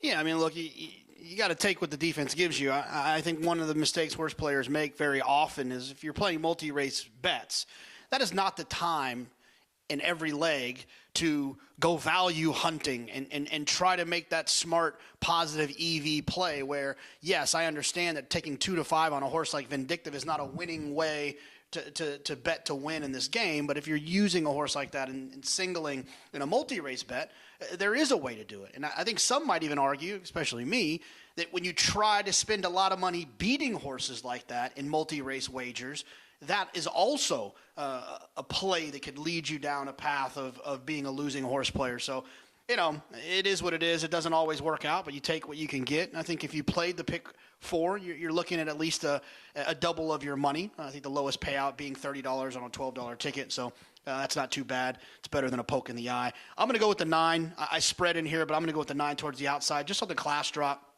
This is a horse that obviously was facing tougher. I wouldn't get carried away with it. The horse was 50-1 and 25-1 in those 2 spots. But the fact that a career 22% trainer in Rob Atras made the mistake of placing this horse in stakes company twice makes me think that there is some talent there. Now, if he was a 4% trainer who was in over his head trying to get a horse into a graded stakes race, then that wouldn't really get much credit for me. But the fact that Rob did it, I think, does go a little bit further here. So we'll see towards the outside. But like I said, I'm not very confident. I used 6 horses in this spot in the pick 4. Yeah. I want to comment. I agree with Jonathan. Partly what he's talking about. Now, I have no problem with singling a heavy favorite if I think the horse. Now, I thought both of them were vulnerable today. I was wrong. I don't regret that. But there is an incredibly bad notion floating around today that you're supposed to toss favorites. No, you're supposed to make sure, if you like a long shot in the sequence, and you have 4 or 5 in a pick 5 because you didn't use some even money shot because you were trying to be super clever, you're a moron, and you're going to be a big losing horse player over time. There is a notion going around that that's not correct. That notion is by people who aren't winning at the racetrack. The best bettors I've known, people like the Doc, who understand that, Steve Christ, who understands that, people who I know have been incredibly successful in multi-race bets. They're very smart people that understand how to play these people I've listened to. The worst thing you wanted, I have a friend who still kicks himself because he didn't use Aldebaran in the Forgo and missed a pick 4 that day, loving a $27 horse that we had earlier in the day, and he still kicks. People say, well, I saved $48 here, I saved $24 there. No, you missed $2,000 here, you missed $1,200 there because you tried to be overly cute. You can try to beat those horses, but make sure when the right horses, the horses you want to make money with, win, you don't lose because you were overly cute in other legs. You're saying don't be a moron. Well, yeah. I mean, the truth is that the difference between winning or losing, it's not handicapping, it's betting. And this notion that you whittle your tickets down by leaving out logical winners is an extremely flawed notion. There are many different ways to play, but that's a very flawed way to play. And I think that's something that Jonathan was sort of alluding to a little bit, and I agree with him. And of course, Maggie's information also very useful as well. Maggie, final thoughts before this 9th and final? I feel like a railbird here standing trackside as the temperatures have greatly dropped out here. Wish I had a hat on, Lafitte. Do want to talk about the 9 that's doing it the right way. A horse that's never really grabbed my attention whilst in those stake races here on the Naira circuit for Rob Atcher. He's just kind of a horse that never looks great in his coat, but another one I upgraded when watching warm up with Manny Franco aboard. Just really skipping over the ground, not very light on his feet. I think this is the perfect spot for him to get things rolling again after just being overmatched, outpaced in his last few efforts, guys. Doing it the right way. Like the way he warmed up, says Maggie. Manny Franco in the saddle. You liked him a little bit going in? Oh, yeah, no, I like the 2, but I boxed 2-9 in this race. I think 5 is a little short. It's funny. Everybody's numbers are lower because the 7 was going to be favored with scratch. But even morning line maker David Aragona, I said something about how he made him 8-1 morning line, and he said, that's when I just blew it. And it's going to happen as a morning line maker. He said, I had that horse too high. Now, he probably would have made the horse 4-1, which would have been equivalent of 5-2, which is what he is considering the scratch. Doing it the right way, 5-2. One final time on this Friday afternoon from Aqueduct. Johnny Embrial with the call, 9th and final from the Big A. And doing it the right way.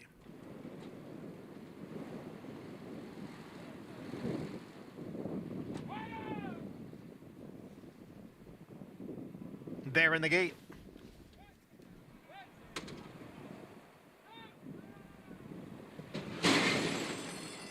And they're off.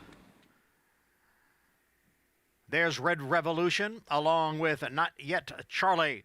And on the outside it is Heads or Tails along with Doing It the Right Way.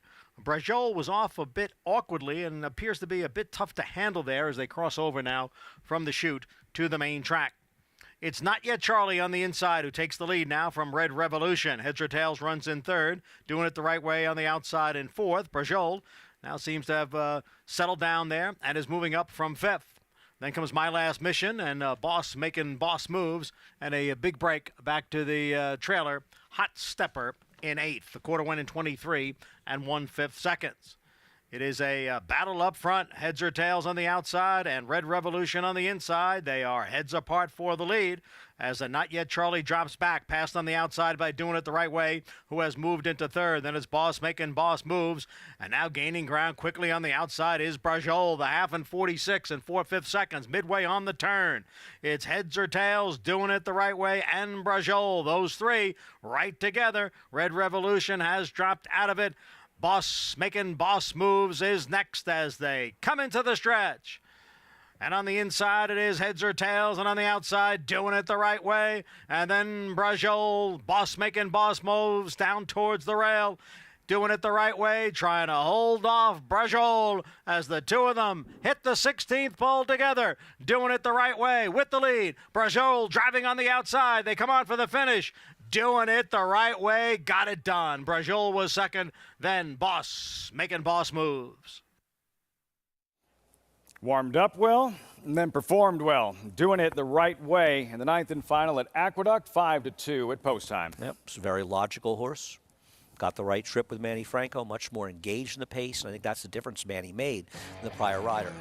Manny is obviously one of the better riders around. He got this horse much, much closer, and I think that really made the difference. Brajol clearly moved forward off of that maiden win and ran well to be 2nd. Boss making boss moves.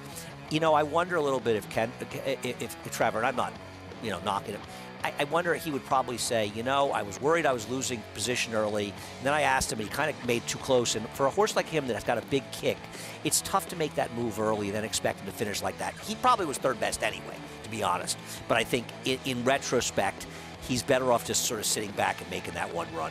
2 you liked ran 1-3. J.K. very sharp today at Aqueduct, like Doing It the Right Way, as did Maggie. Doing it the right way. Manny Franco going to work.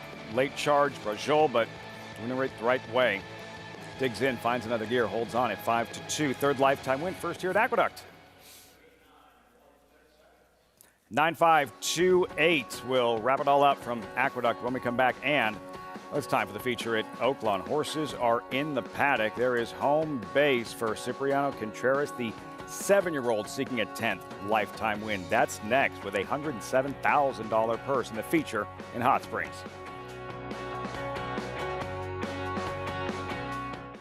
A Grade 1 winner on both dirt and turf, War of Will became a classic winner with this victory in the Preakness Stakes and added a Grade 1 with turf credentials in the Maker's Mark Mile. From ages 2 to 4, this versatile son of Warfront proved his class at the highest levels. Now his first foals have arrived.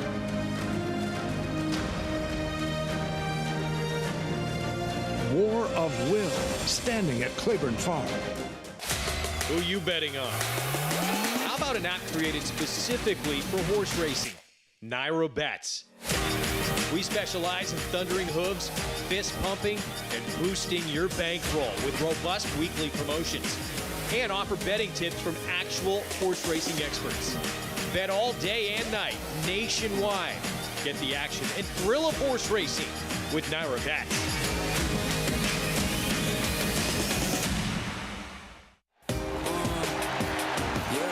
Charlatan is back, and he turns it on with 1/8 of a mile to go. Express Train moves into second. Nashville dropping out of it, and then Collusion Illusion.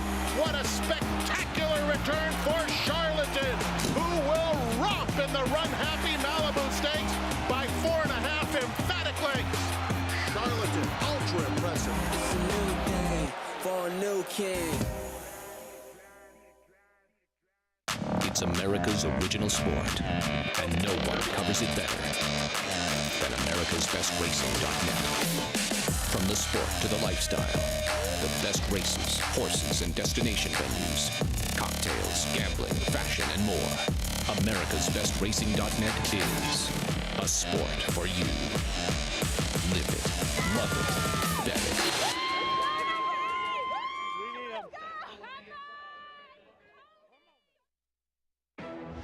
Welcome back to America's Day at the Races. As always, brought to you in part by Hillendale at Alapa.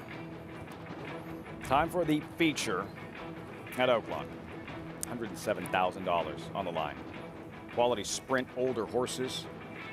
See the field and updated odds. Live look there in Hot Springs. Horses for the Fantasy and Arkansas Derby. That's when you know it's a big race and the weather's good. They'll be saddled in that infield. Special moment for some of the more significant races at Oaklawn Park a week from Saturday. On-site coverage right here on Fox Sports 2. Post-parade, we start with Boulder. David Cohen aboard, 25th lifetime start, two-time winner at Oaklawn. You don't see a lot of long shots from the Asmussen barn, but this one is in tough. Mojo Man, Ricardo Santana aboard for Jimmy DeVito. He's taking some money right now off his last race. I thought he had a pretty good trip down the inside and just didn't think it was good enough. Eight-time winner, the Indiana bred, chip off the old block. Yeah, he's probably one of the better Indiana bred sprinters out there. He's not impossible. Very recognizable in that white blaze.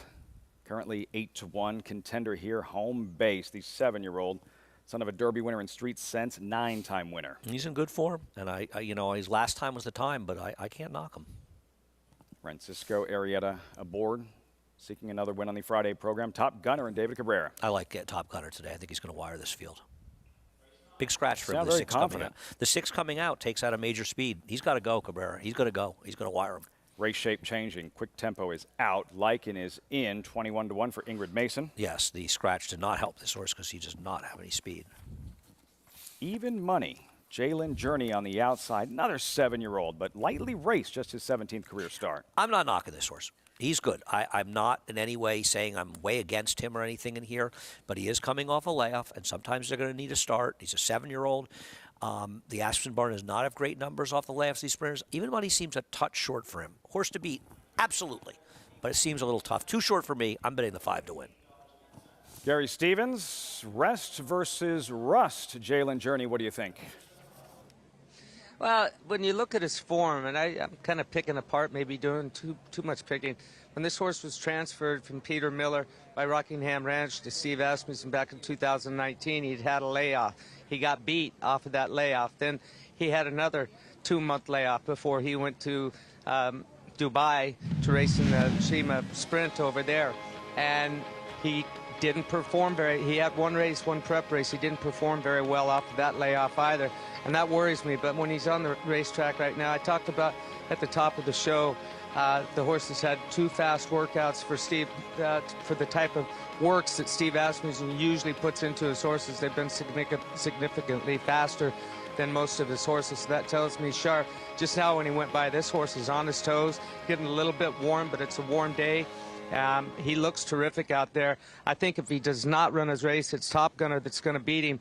You know, he ran a speed figure, Beyer speed figure, comparable to what Jalen Journey did in the DeFrancis the last time we saw him, where he was moved up after disqualification. But Top Gunner, he looks great out on the racetrack. I think he's definitely the horse to beat if for some reason Jalen Journey does not fire off that layoff, guys.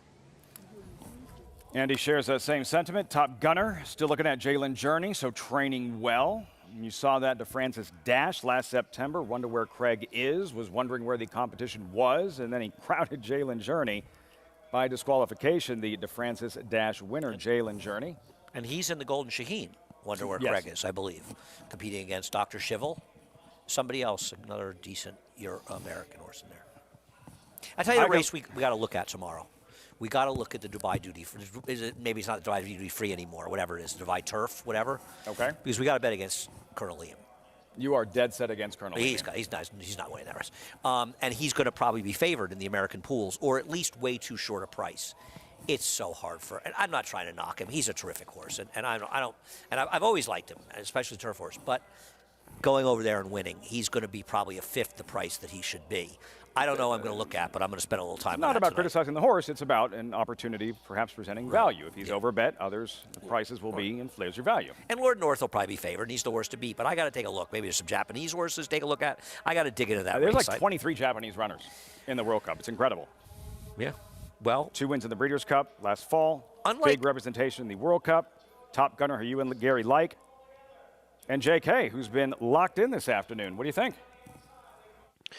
Yeah, look, I mean, I think the race is between the 5 and the 8, the 5 Top Gunner and the 8 Jalen's Journey. And I think you kind of find yourself in one of those situations where you're obviously getting a better price on the 5 Top Gunner, but is Top Gunner that much more likely to win than Jalen's Journey? And I don't think he's that much more likely. I like Jalen's Journey's draw. I like the fact that Jalen Journey comes in here fresh. He runs well fresh. If you look through his past performances, around 43 to 45 days in between his races and up, this horse comes back running. I think it was 3 for 5 coming in off of a layoff. So we know he's going to run well fresh. He's drawn outside of his main competition in Top Gunner. Top Gunner is not that much faster than him, although Top Gunner did run extremely well last time. So, I mean, look, I would go with the 8 because the price differential is not there enough for me to not go away from who I think is the better horse and who has the better draw and who is coming in to this race best. But by no means am I saying the 5 is not a great play in here. If I was playing multi-race bets, there's only one multi-race bet left, the double here. Now, I'd be looking at just using the 5 and the 8 because although there appears to be a lot of pace in here, there's no horse in here that I feel like is going to take advantage of a meltdown. So although they're going to run, there's going to be a duel, there's going to be a pressured pace, I just feel like the speed is going to win this type of race. I just don't see a closer that I believe in. So I'll go with the 8, but I'm definitely not knocking the 5 that Gary and Andy have talked about. I don't agree with Jonathan. I don't think you're going to see a pressured pace. Track's playing pretty quickly, so I think the pace will be honest, but I don't think the 8's going to gut after the 5 here. I think the 5's going to be able to establish in front. I'm not saying that Jalen Journey will be far off of it. Mm-hmm. I don't think you're going to see a pressured pace. Absence of the quick tempo. Top Gunner very quick. And then home base, who you're looking at with Francisco Arrieta. Coming off of a win early March right here. What do you think of this particular effort and his chances against these sprinters today? Yeah, he ran fine in here. He was wide around the track. While horses like Mojo Man were hugging the rail, he was losing more ground. Seems like we see outside runners doing okay at Oakland, so I don't think it hurt him as much as the ground loss maybe, but I can't knock his last race. I just think he might be a little bit of a cut below Top Gunner and the horse on the outside. But sharp right now. Yeah. Second to Bob's Edge in the King Cotton at a big price, 27-1. Bob's Edge coming back to win the Whitmore. Right now, at home bases, he is going well. No, you look at him. He's a 7-year-old. He's in good form. You've got Jalen Journey coming back as a 7-year-old. Mojo Man's a 7-year-old. These horses are older, and they're running in good form. You think about some of these horses, Bob's Edge you mentioned. He's a 4-year-old, and he's running well. But Hollis, I know he disappointed in there, but he's a 7-year-old, and he's running in some very good races, running very well. A lot of races. Whitmore did some of his best work As he got older, champion sprinter, Breeders' Cup Sprint winner. And the 7-year-olds in this field, Jalen Journey at 7, even money here with Joel Rosario. For Steve Asmussen, field of 7 with a $107,000 purse here at Oaklawn Park for the Friday feature. Again, 8 days from today, the Grade 1 Arkansas Derby, $1.25 million on the line, 170 Kentucky Derby points available, 100 to the winner. The filly taking on the boys, Secret Oath. Live coverage on Fox Sports 1 and a different place on the calendar. Used to be 3 weeks out from the Kentucky Derby, 5 weeks out from the Derby, the Arkansas Derby. X 2020, is this the first year it's been more than 3? One more time? Is X 2020 when it was 5 months before the Derby, or 4 months for the Derby? Is this the first year, at least in recent memory, it's been more than 3? I think they went from 3 to 5, right? Yeah. Yeah, I don't think they went 3, 4, No, and then 5. no, it went 3 to. Yeah. Otherwise, you'd have 4 major finals in that 4-week window. Now the same day as the Florida Derby, which, since they moved it to 5 weeks out from the Kentucky Derby, has produced Derby winner after Derby winner after Derby winner. Now, I know it's going to be hard for you, and so I don't want to ask, but how hard is it going to be for you to be at the Arkansas Derby without me? Because you and I were there a few years ago, and I know it was one of the best weekends of your life. I still have pictures. It was a blast. We had a great time. We just weren't allowed to talk about the Arkansas Derby, as I recall. I'd forgotten that.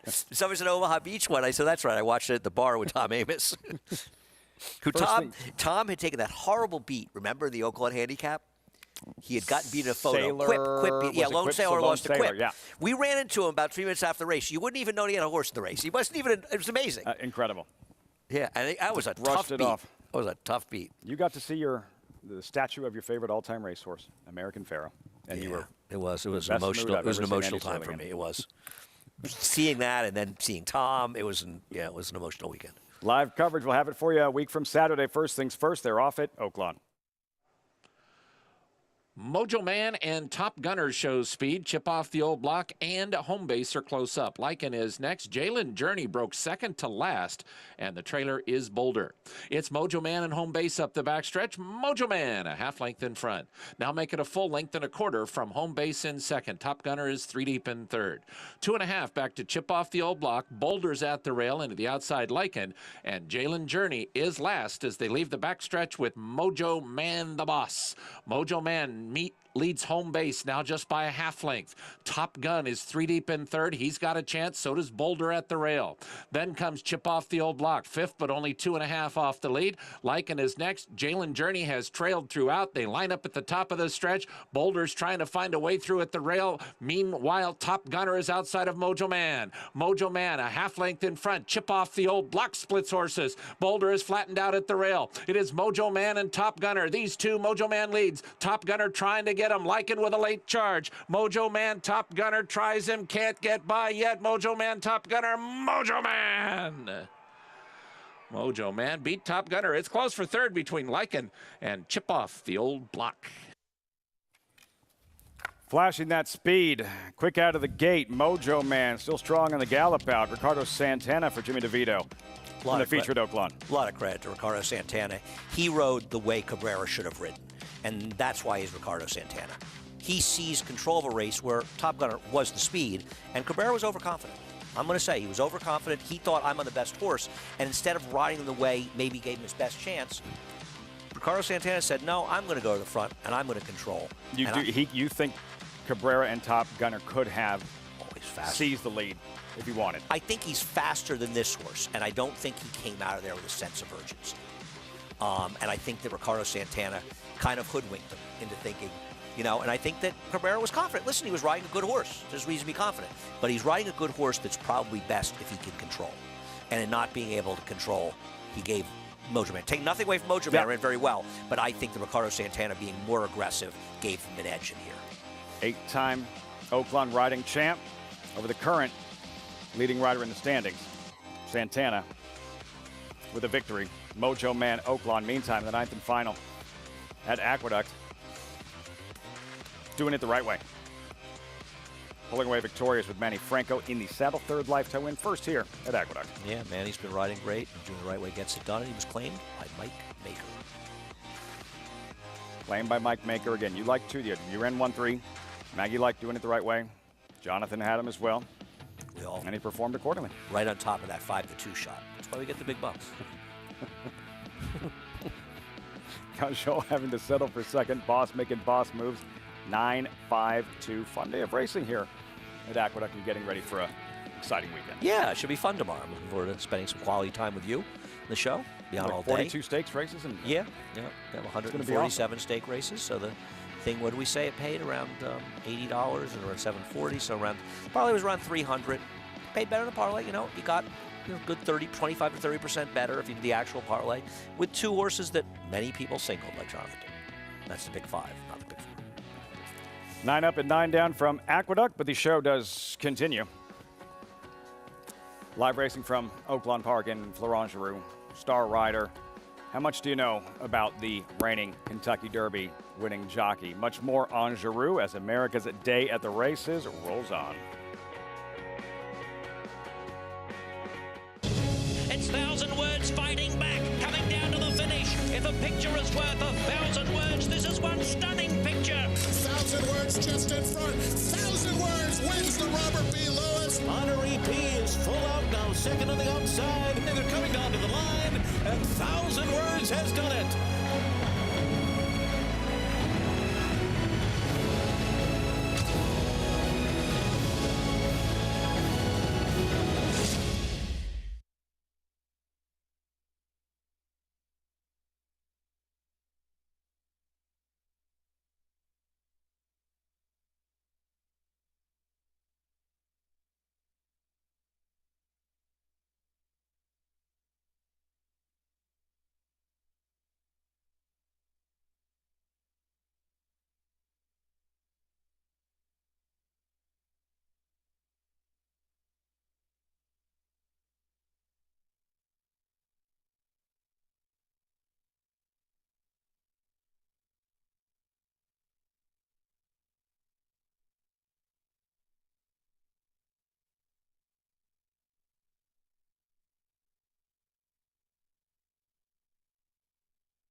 America's Day at the Races, welcome back. As always, brought to you in part by America's Best Racing. For the love of the race, visit americasbestracing.net today.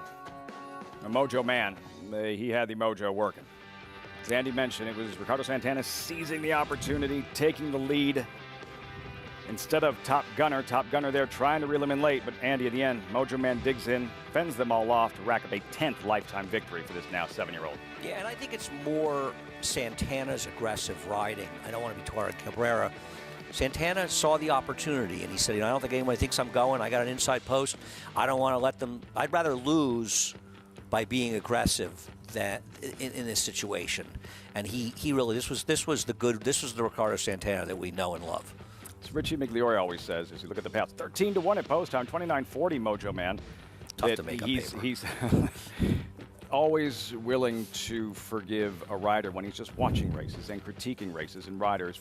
He's never going to be disappointed with a rider who's aggressive. Right, as Richie said, you'd rather make an aggressive mistake than an unaggressive mistake. And I agree with him. And I think that one of the things that Richie says quite often is riders getting their position going forward. Because if you get your position going forward, you can dictate in a lot of cases how a race is run and not become a victim. And Richie was a very, very, very good front-end rider. And one of the things I always liked about Richie as a rider was if I looked at a race and it was a race that was somewhat devoid of speed, and I thought, this horse could be the speed, and I look and I saw the Mig was riding, I didn't need to talk to Richie. I know how Richie thinks.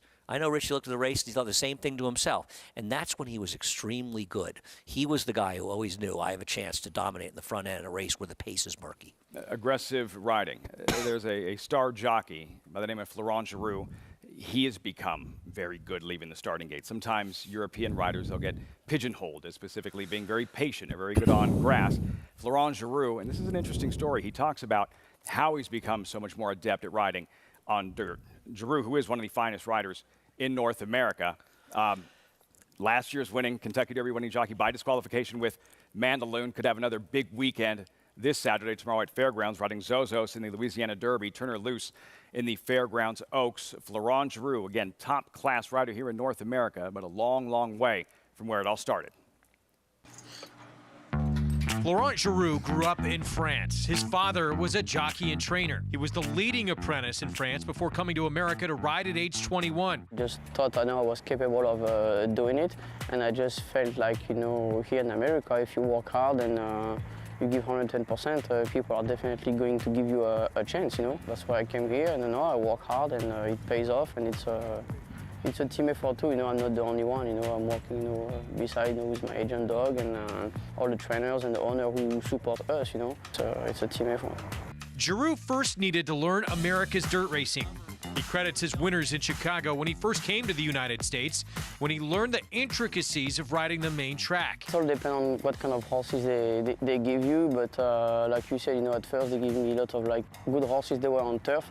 But I used to ride over the winter, you know, at Hawthorne and in Chicago during the winter time, there's no turf racing. So I think staying there a few winters really helped me a lot, you know, to get definitely a riding style to dirt racing. And I think from there, just a snowball effect, and when you ride good horses, it make you look good. Geroux has shined brightest on one of racing's biggest stages in the Breeders' Cup. Florent has won 7 Breeders' Cup races. Worth all week, and Florent Geroux have done it! They beat Sequence Circle in the Breeders' Cup Sprint! In 2017 and 2018, Geroux's horses won a combined $37 million. Monomoy girl digs down deep, and she was dazzling in the Oaks. Geroux rode Gunrunner to 6 Grade 1 wins. Gunrunner wins the Whitney!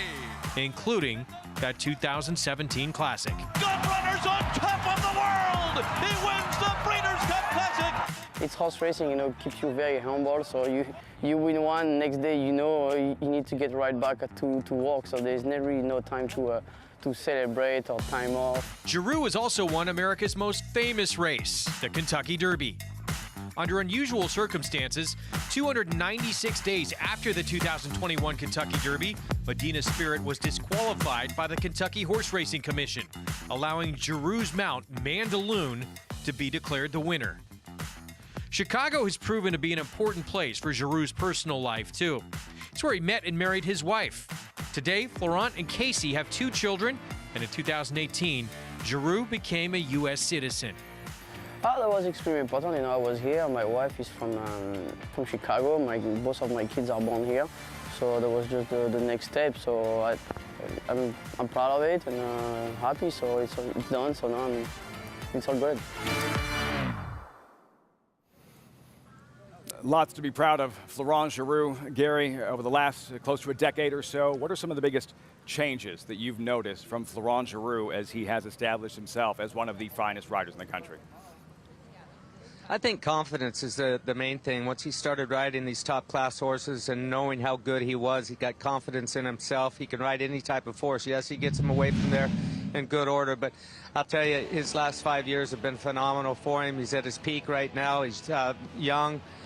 He's resourceful. He works hard, as he said in the interview right there in that piece. And that is the main key. He's partnered up with Brad Cox on many of these big wins. Obviously, Gunrunner was with Steve Asmussen. If he doesn't have a horse for Brad Cox, there's plenty of other trainers that want to use him if he's available. Doug Bradar, one of the best agents in the game, former racing secretary at Santa Anita, Gulfstream Park, all over the United States. And you know, you can tell that he enjoys his work. They enjoy working together. They're on top of their game. And I'd say that Florent's had a couple of disappointing days here at this meet. It's been a tough meet, and he's traveled continually to New Orleans to ride at the fairgrounds, also overseas. to ride in the Saudi Cup. And, you know, it's been a busy schedule for him, and things aren't going to slow down for him with the start of Churchill Downs coming up, and Keeneland, of course, is starting up this first week in April. So he's going to be a busy boy, busy man, whatever you want to call. I call him a boy, but he's had a lot of success, and, you know, it seems like a long time, but it's really been a short period of time. He's got a lot of good years left ahead of him if he continues to ride safely and stay free of injury. Guys? You know, but Gary, you got to experience what it feels like to cross the wire in front in a Kentucky Derby like 3 times. Florent Geroux, the Kentucky Derby winning rider from a season ago, but he found out 10 months after the fact with Mandaloun as a result of the disqualification with Medina Spirit. Riding Zozos Tomorrow in the Louisiana Derby, you would think, yeah, he has a Derby win, but still has to be just as hungry as ever to win a first Derby and have that moment, that experience, what it actually feels like to be in front at the wire in the Kentucky Derby. Yeah, and it's ironic. There are 2 French jockeys, Flavien Prat, that was motivated to a win when Maximum Security was disqualified. It's got to be bittersweet. I mean, you'll take them any way you can get them, but being the Kentucky Derby, I know both of these guys personally, friends with both of them, and I think they're both going to have plenty of opportunities in their career to get across that finish line first. They're going to have the opportunities. I wouldn't be surprised when either one of them does actually win it with their nose in front at the finish line instead of being moved up by a disqualification. But look, it was a long wait for this to happen, for them to rule on it. I think we all knew what was coming, that he was eventually going to be moved up with the positive test at the Kentucky Derby with Medina Springs, or Medina Spirit, excuse me. But it's been a long wait, but, you know, he deserved to win the race, and he did by disqualification. Guys? They're going to have their chances. Florent Geroux, Zozos, Louisiana Derby, Cyberknife, we believe, in the Arkansas Derby. Flavien Prat riding We the People in the Arkansas Derby. Louisiana Derby tomorrow, the first final major, essentially. UAE Derby also in Dubai. The field there, 9 of them, mile and 3/16. Geroux on Zozos, post 2, 8-1, but Epicenter, the heavy favorite, coming in off that monster win in the Risen Star. Yeah, I don't think he's going to be 7-5 in there. And by the way, Flavien Prat may win the Derby this year on Sandon. He's riding in the bluegrass. I will see with Zozos. You know, he was obviously very impressive in his second career start. He stretched out from 6 furlongs to either a mile and a mile and 16th. And he was extremely impressive, and he ran a fast figure in getting it done. But there's a big difference between running, what do you run, high 80s, 88, 89 buyer, and stalking an overmatched rival, and stalking a horse like Epicenter, who's pretty darn good. He's quick, and he's good. Could there be more pressure, Epicenter? How much would Zozos have to improve with lightly raced 3-year-olds? You see that. Yeah. The progression and the continued improvement. Yeah, I think both of them can improve. Obviously, Zozos has to improve more, and with only 2 starts, he has more room for improvement. I'm fascinated to see what he does in there. It's not going to be easy to beat Epicenter. I think Epicenter is a very, very good horse. I know a lot of people like Classic Causeway. I don't like Classic Causeway in the Derby. I don't know if I love Epicenter, but I think he's more likely to win. I think he's a better horse, but they both have the same running style. It's going to potentially be a very tough year for a speed horse in the Derby. A lot could change, but as of right now, a lot in Forbidden Kingdom, and as you mentioned, Epicenter and Classic Causeway, early voting, Wood Memorial bound. In this capacity, the Kentucky Derby is going to feel very different, however, with the absence of 2-time Triple Crown winning trainer Bob Baffer. As we know, he had been suspended by Churchill Downs for 2 years, where horses he trained could not qualify, could not compete in Kentucky Derby qualifying races, could not run at Churchill properties or in the next Kentucky Derbies. And then, of course, he was suspended by the Kentucky stewards for 90 days shortly thereafter with the disqualification of Medina Spirit following last year's Kentucky Derby. And now we're seeing some of the horses in the Baffert barn move elsewhere. Former assistant Tim Yakteen will now oversee Messier, who's bound for the Santa Anita Derby. Doppelganger, McLaren Vale also headed for Tim Yakteen's stable, and Blackadder for Rudolph Brissett. We were wondering if we would see this at some point, where these horses, Derby prospects who could not earn points while in the Baffert stable, now starting to move, and especially with Messier. Be very interesting what he does moving forward in the Santa Anita Derby, and now with Tim Yakteen. 9th race coming up is Ron Marquette. As our coverage continues on a Friday from Oaklawn Park, you're watching America's Day at the Races.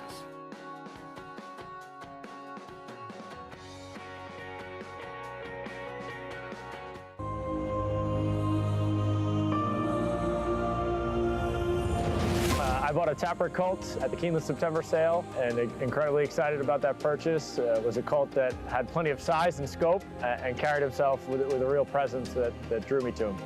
I bought a Tapper colt out of Black Coronas at the Fasig-Tipton July sale, out of a Curlin mare, big beautiful horse. We're real excited about him coming up in the spring. Taprit, standing at Gainesway. The Fasig-Tipton Gulfstream Sale. We're bringing the heat to Miami once again with a catalog of selected 2-year-olds in training. Recent stars include Grade 1 winner Yaupon, plus graded stakes winners Independence Hall, Heart of Almost, Center Isle, and Cezanne. Burning up the dirt track with selected juveniles by the nation's hottest sires. The Fasig-Tipton Gulfstream Sale. Selected 2-year-olds in training, March 30th in Hallandale Beach, Florida. Where will you be? The Thoroughbred Owner Conference is back in person for the first time in 3 years and is being held in the new 1863 Club at Saratoga Racecourse, July 25th and 26th. Attendees enjoy 9 ownership topics with an impressive list of speakers, along with social events to meet other owners and network, an opening reception at the National Museum of Racing and Hall of Fame, a conference dinner, and an afternoon of racing at Saratoga. It's the 2022 Thoroughbred Owner Conference, July 25th and 26th. See you in Saratoga. How does horse racing support New York's economy? It's responsible for 19,000 jobs and more than $3 billion in annual statewide economic impact. These good-paying jobs support working families across the state and sustain thousands of small businesses both on and off the track. Horse racing in New York means jobs and opportunities now and in the future. We are New York horse racing.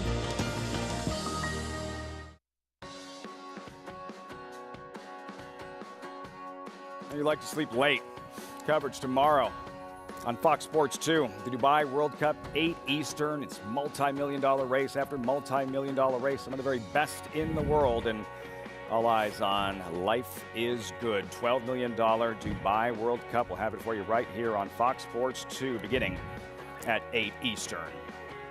Field for the Dubai World Cup. Strong American contingent, about 1.25 miles.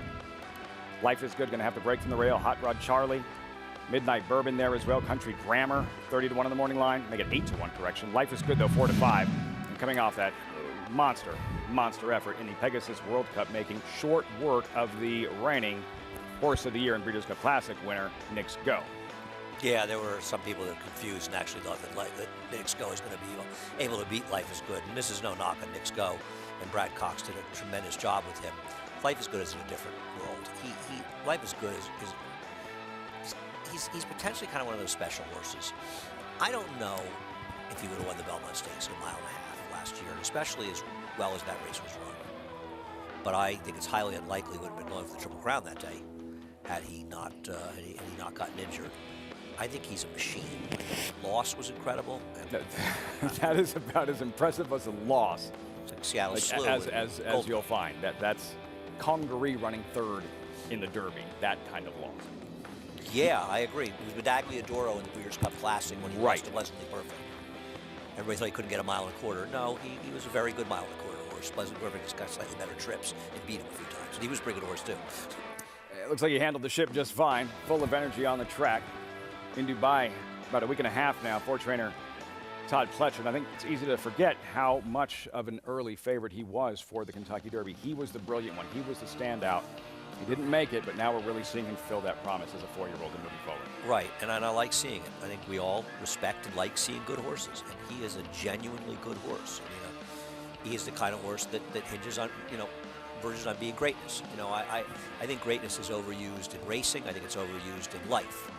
I think greatness should be reserved for those special horses. But he's accomplishing some good things out there, and if he continues on the way he is, perhaps he could one day, at least by me, be considered great. He's been fabulous in his races, and he's got so much speed, and he scares horses.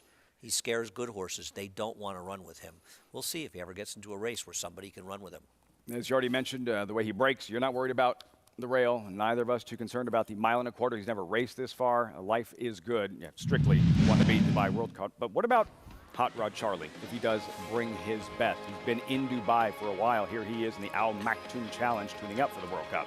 I love Hot Rod Charlie. I just, sometimes there's just certain horses find a liking to, and he's one that I have a big liking to.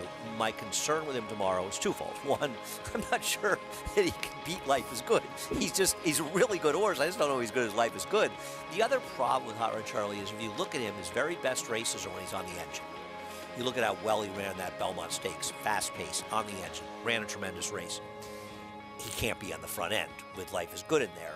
He's going to, in a lot of ways, he's in that position that Nick's Go is in, where they're not going to sacrifice him, and they're going to hope that Life is Good doesn't run his race, and that he can maybe make a run, and Life is Good doesn't handle the mile and a quarter. He makes it. We know he can handle the distance. We saw what he did in the Belmont Stakes. I'm a huge fan. Belmont Day, him. I think I became a huge Hot Rod Charlie fan, but I get the sense, and as good as he's looked there, I get the sense this isn't a Hot Rod Charlie thing. It's a Life is Good thing. I get the sense if it's going to be Hot Rod Charlie, that Life is Good is going to just have a bad day. Yes. Life is Good as a better horse than Hot Rod Charlie. I don't mean that as a knock at Hot Rod Charlie. Not at all. I love Hot Rod Charlie. I hope he wins tomorrow. I'm always rooting for him. But Life is Good, as of now, is shown to be a better horse. The Americans, Andy, that have won the Dubai World Cup over the years.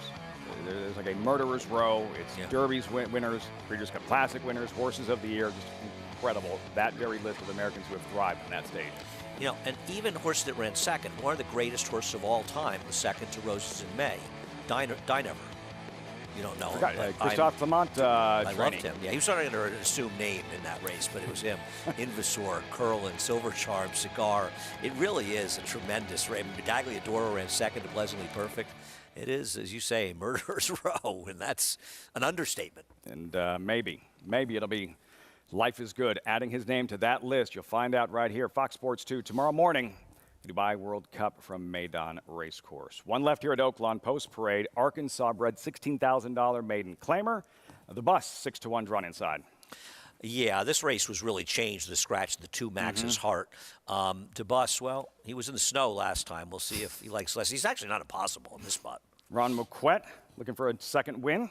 Concoction. Well, his last race is good enough to give him a chance in here. Sacrament 19-1. Kylie Jordan won a race yesterday, and for her trouble, got launched shortly thereafter. That's nice. He's going to have to improve a lot off his debut. Full Buck Moon off the board in 6 tries thus far. Yes, he has not done much running in any of his races. Chelsea Bailey in the saddle. Diesel Fuel, fresh face, first-time starter by Macho Rocket. Relatively cold on the board. And no pedigree to speak of that I could find.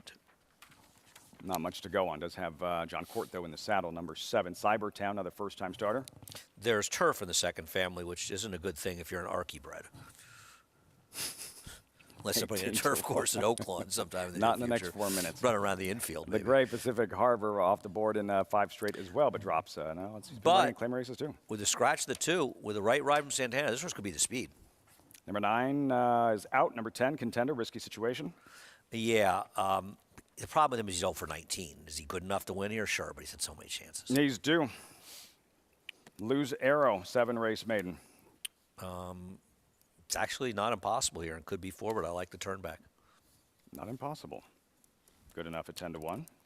Andy always a sucker for a turn back. I'm betting the 8 here. And I'm using with the 12. Pacific Harbor.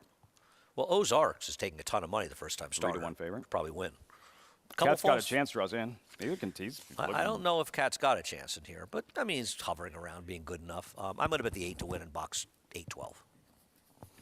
One left at Oaklawn, 3 minutes out. Winding things down on America's Day at the Races. Stay tuned. These Arkansas breds, who will graduate? We'll find out when we come back.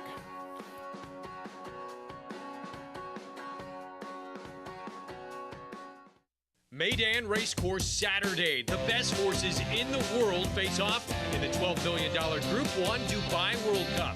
Watch and play the Dubai World Cup Saturday, live on FS2, noon Eastern, 9 a.m. Pacific.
One left at Oaklawn Park. Welcome back to America's Day at the Races. Nearing post time. Horses warming up with about 3 minutes to go. Arkansas bred maiden claimer, 16,000, 5.5 furlongs, 3-year-olds and older. See the field and updated odds. Pacific Harbor there at 8-9 to 1. And Gary, we have a couple of female riders in this one, and Kelsey Harr and Chelsea Bailey. You've been there all meet. What have you noticed in terms of their development and some of the talent and them competing in a very deep, competitive jockey colony? They've got one thing in common, Lafitte. They're both very, very hard worker. Kelsey Harr, she works with her partner, Robert Klein, gets on horses. She does not just work out horses in the morning, she gallops horses. For the people out there that don't know, it's normal that they have exercise boys that do the normal daily gallops on these horses, and the jockeys, they call in for the serious workouts, usually about a week before a horse is going to run, a week to 5 days. She's out there every single morning with Robert. He gets on his own horses too, and they're one after the other. I don't know how many horses they've got here at Oaklawn Park. They must have some stabled off grounds too and rotate horses in because they go nonstop all morning long. She tacks up her own horses. Their barn, thankfully, is right by the gap, so it's quick entrance, quick exit for them so they can get everything done. You know, she had the bug a couple of years ago, her apprenticeship. She keeps moving forward. She rides a very good race, tries hard every time she goes out there, rides a lot of these Arkansas breds, and just does a really good job. She's won 12 races at the meet here, so a very solid meet for her. And Chelsea Bailey, same thing. She just works. She's a 7-pound apprentice. She's had 13 wins at this meet, and she rides for a variety of people, but she goes out and she gallops horses as well every morning and then works out. She goes nonstop. They have one break here. It's at 8:50. The track opens back up after the renovation, and they go nonstop. The track stays open till 10:30 since the time change, but both very, very hard workers. Kelsey's, you know, she's been there, done that. She's been around for a couple of years, and, Kelsey Harr has been there, done that. She's a veteran rider, and Chelsea's still improving, still learning every day. I see significant improvement every single race that she rides. So it's been nice to watch them both perform here at this meet. We've got a solid month and a half left here, so it's going to be interesting to see how things turn out for them, who's going to win the ladies' jockey's title. Guys? The hands full there for Bailey with a full Buck Moon acting up a bit here for this 9th race. Kelsey Harr on risky situation at 5 to 1 a contender here for the nightcap at Oaklawn. JK, who comes through here? Which Arkansas bred graduates to take down the nightcap? Yeah, look, I mean, they're betting the 12, and as I look down the past performances, I was just so anxious to try to beat this horse because I just feel like, you know, when you look at these races like this, you have these horses that have been running, and they haven't been running well. So you look for that new face to try to solve a problem. You know, that horse, the gelding, can absolutely win. I ended up landing on the 11, Lose Arrow. It's a horse that if you look through the past performances, like Andy mentioned, the last race was going mile and a 16th, didn't go well, toss. The races prior to that, the sprint races, the speed figures, put this horse right in the mix. Didn't break particularly well in most of the sprint races, so Lose Arrow will need to pop out of there a little bit. But I believe if Lose Arrow, the 11, who's 11 to 1 right now, breaks away from there, I do believe that the 11 can get the job done at this distance against this group. Jonathan doesn't have that monitor, and we were just watching here. Well, the two first-time starters really acting up, almost coming together here, Andy. One of them a major contender towards the outside. How did you say it? 12-horse? I assume it's Ozarks. Ozarks. Like Ozarks. He and like Ozarks. Diesel Fuel. Like the show on Netflix. Yeah. Both of them and Diesel Fuel really acting up here. The first-time starters can be expected. Never done it. First day on the job, but not necessarily what you want to see from a favorite here, expending that kind of energy just before post time. Ozarks. Yeah, I don't really know what to make of it. I mean, is Ozarks really being bet hard, or is it just there's nowhere else to go? I mean, I will say the dam Ozarks ran 70 buyers. 2 of her 6 foals were okay, and you can say 70 buyers in a field like this. 70 buyers are pretty giant. You went Pacific Harbor. I did. I bet a little bit on Pacific Harbor. I'm hoping that Ricardo can send the lead. I have no confidence, though. He has run a total of 11 buyer points in his last 3 starts. Tough to like him a lot, but he does have blinkers on. That sounds bad. Is it bad? Yeah, it's bad when you have to add up your last 3 buyers to get into double digits. That's a negative. Santana looking to sweep the late double. J.K. going with a lose arrow. For one final time, we turn things over to Vic Stauffer with a live call, 9th and final, Oaklawn Park. And the last horse to load will be Cat's Got a Chance.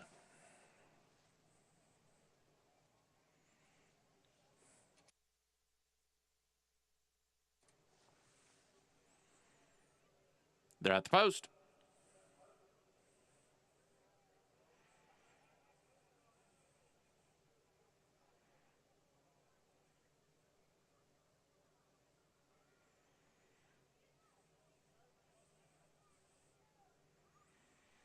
They're set. They're off. Slow start, Ozarks. Fast start, the bus at the rail from Pacific Harbor. Risky situation and concoction with Sacrament. To the outside and lose arrow. Then Cat's Got a Chance, Diesel Fuel and Cybertron. And far behind the field are both Full Buck Moon and Ozarks. So they run into the far turn, and it's the bus just in front of Sacrament. The bus leads by a head. Sacrament is second, a length and a half, to Pacific Harbor now back in third. Concoction is fourth at the rail, then Risky Situation, and Cat's Got a Chance. Lose arrow is between horses. 5 lengths back to Cybertown and Diesel Fuel. 10 back to Full Buck Moon, and Ozarks never had any interest in running today. The bus, the boss, at the top of the stretch. It is the bus with a 2-length lead on Cat's Got a Chance in second. 3.5 back to Sacrament in third. Then Lose Arrow. They come to the final furlong, and it's the bus in front. Cat's Got a Chance is second. Lose Arrow is running nicely, but it's the bus and Cat's Got a Chance, and the bus is just too good, and he's got it. The bus is well in front. Cat's Got a Chance. Risky Situation. The bus in front. The bus won by 3 1/4. Cat's Got a Chance was second. Risky Situation third. And Lose Arrow finished fourth. Jerome Bettis fans, come on down. The bus meant business right from the start. Builds a lead. Opens up late to graduate in his 3rd career start here, Andy. 4-1 at post time. Okay, I'll embarrass myself. You can tell me who Jerome Bettis is. Yeah, a very good run. You knew he was well met when they came out running. He outran my 8, who's probably hasn't finished yet, and just wired the field, the bus. I'm wondering if he had a big trip in the snow last time. I just couldn't see it. I think if I were able to see his last race in the snow last time, it's like Lost in the Fog. Jerome Bettis, Notre Dame, drafted by the Pittsburgh Steelers, Hall of Fame caliber running back. Okay. Built like a linebacker, could run like a tailback. Okay, when did he play? Recently? He graduated from Notre Dame in the early 90s, so he was probably drafted in, like, if I had to guess, 94, 95. Okay. Jerome Bettis, the bus. 21 morning line, 4-1 at post time. We'll wrap it all up from Oaklawn Park when we come back. Winding things down on America's Day at the Races. The bus gives them the slip in the 9th and final in Hot Springs. Stay tuned. Who's Jerome Bettis?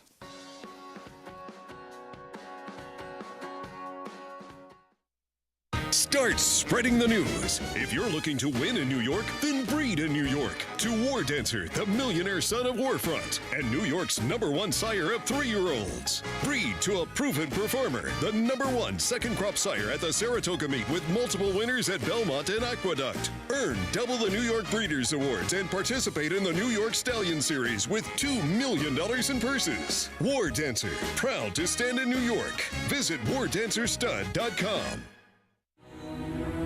This season at Oaklawn, we've got more of everything. More of the top thoroughbreds in the world. More days of live racing.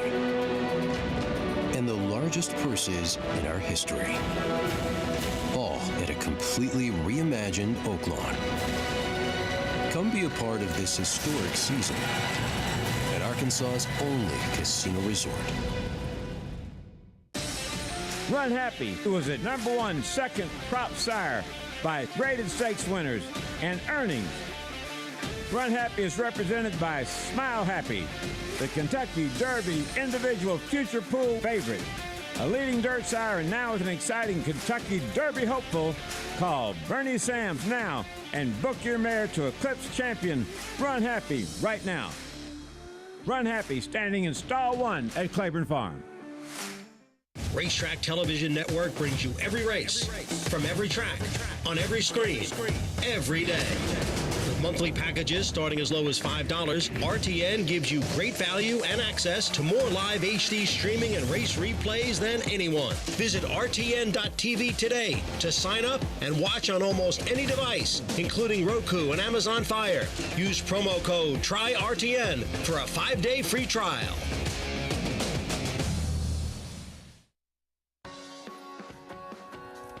Welcome back to America's Day at the Races. Gorgeous day in Hot Springs, Arkansas. 9th race in the books. We just saw the bus. Top of the stretch here in command. Everyone's running for a second at this point, Andy. Yeah, and give Wales a lot of credit. Came out firing away from the inside. You know, has not had a lot of opportunities in this meet. I think just his second win in the meet. Second win. Travis Wales rode this horse perfectly. He was aggressive. Ricardo wanted the lead with the 8. And Travis said, no, I'm going to the front, and he made a difference. I'm telling you, I'm going to go home. I'm going to put on, like, the night goggles and see if I can watch that race in the snow. I'm going to text you and say we missed an opportunity to get rich. $10. By the way, $10. I know it wasn't that strong a field, but $10? $10.40. The old last race in the snow play. Yes. Yeah. Every time. Lost in the snow. The first time started the favorite. Ozarks, his race, didn't break it. That was that. Yeah, didn't break was an understatement for Ozarks. For the fillies running tomorrow in the feature at Oaklawn, they need to break. These are very fast fillies in the Purple Martin. Take a look at the field for the feature tomorrow. Oaklawn Park field is 6. Some familiar names. Wicked Halo, 5-2. Drawn inside Andy. Key race, the Dixie Bell Stakes. 3 exiting. Yeah. Hypersport, very little sense. Wicked Halo. I think the experiment of rating Wicked Halo is over. She's going. Now, I don't know if she can still run or not, but she's going from the rail tomorrow. One thing about Steve Asmussen, he sends his speed horses. And they took a shot. They tried to rate her. She can't rate. But she was good in the front end in the Adirondack. Just like her mother, Adirondack winner. The horse she beat in the Adirondack. That was her second for Brad Cox. A long name. I think she's going to the Ashland. She's like an 89 buyer. Long day. I'm drawing a blank. Yeah. I like to bring up irrelevant stuff, you know, especially at the end of the day, which will really test you. And tomorrow, don't forget, 8 Eastern Dubai World Cup coverage right here on Fox Sports 2. Thanks so much for joining us on America's Day at the Races. How about Vindictive? A couple of wins for Todd Pletcher at Aqueduct. Has Life is Good going tomorrow in the $12 million Dubai World Cup. And Mojo Man, fastest of all, terrific ride. Ricardo Santana in the feature at Oaklawn Park, taking down the winner's share of the $107,000 purse. He is running for a lot more than $107,000. 4-5 favorite in the $12 million Dubai World Cup. Life is Good. We'll see you tomorrow morning.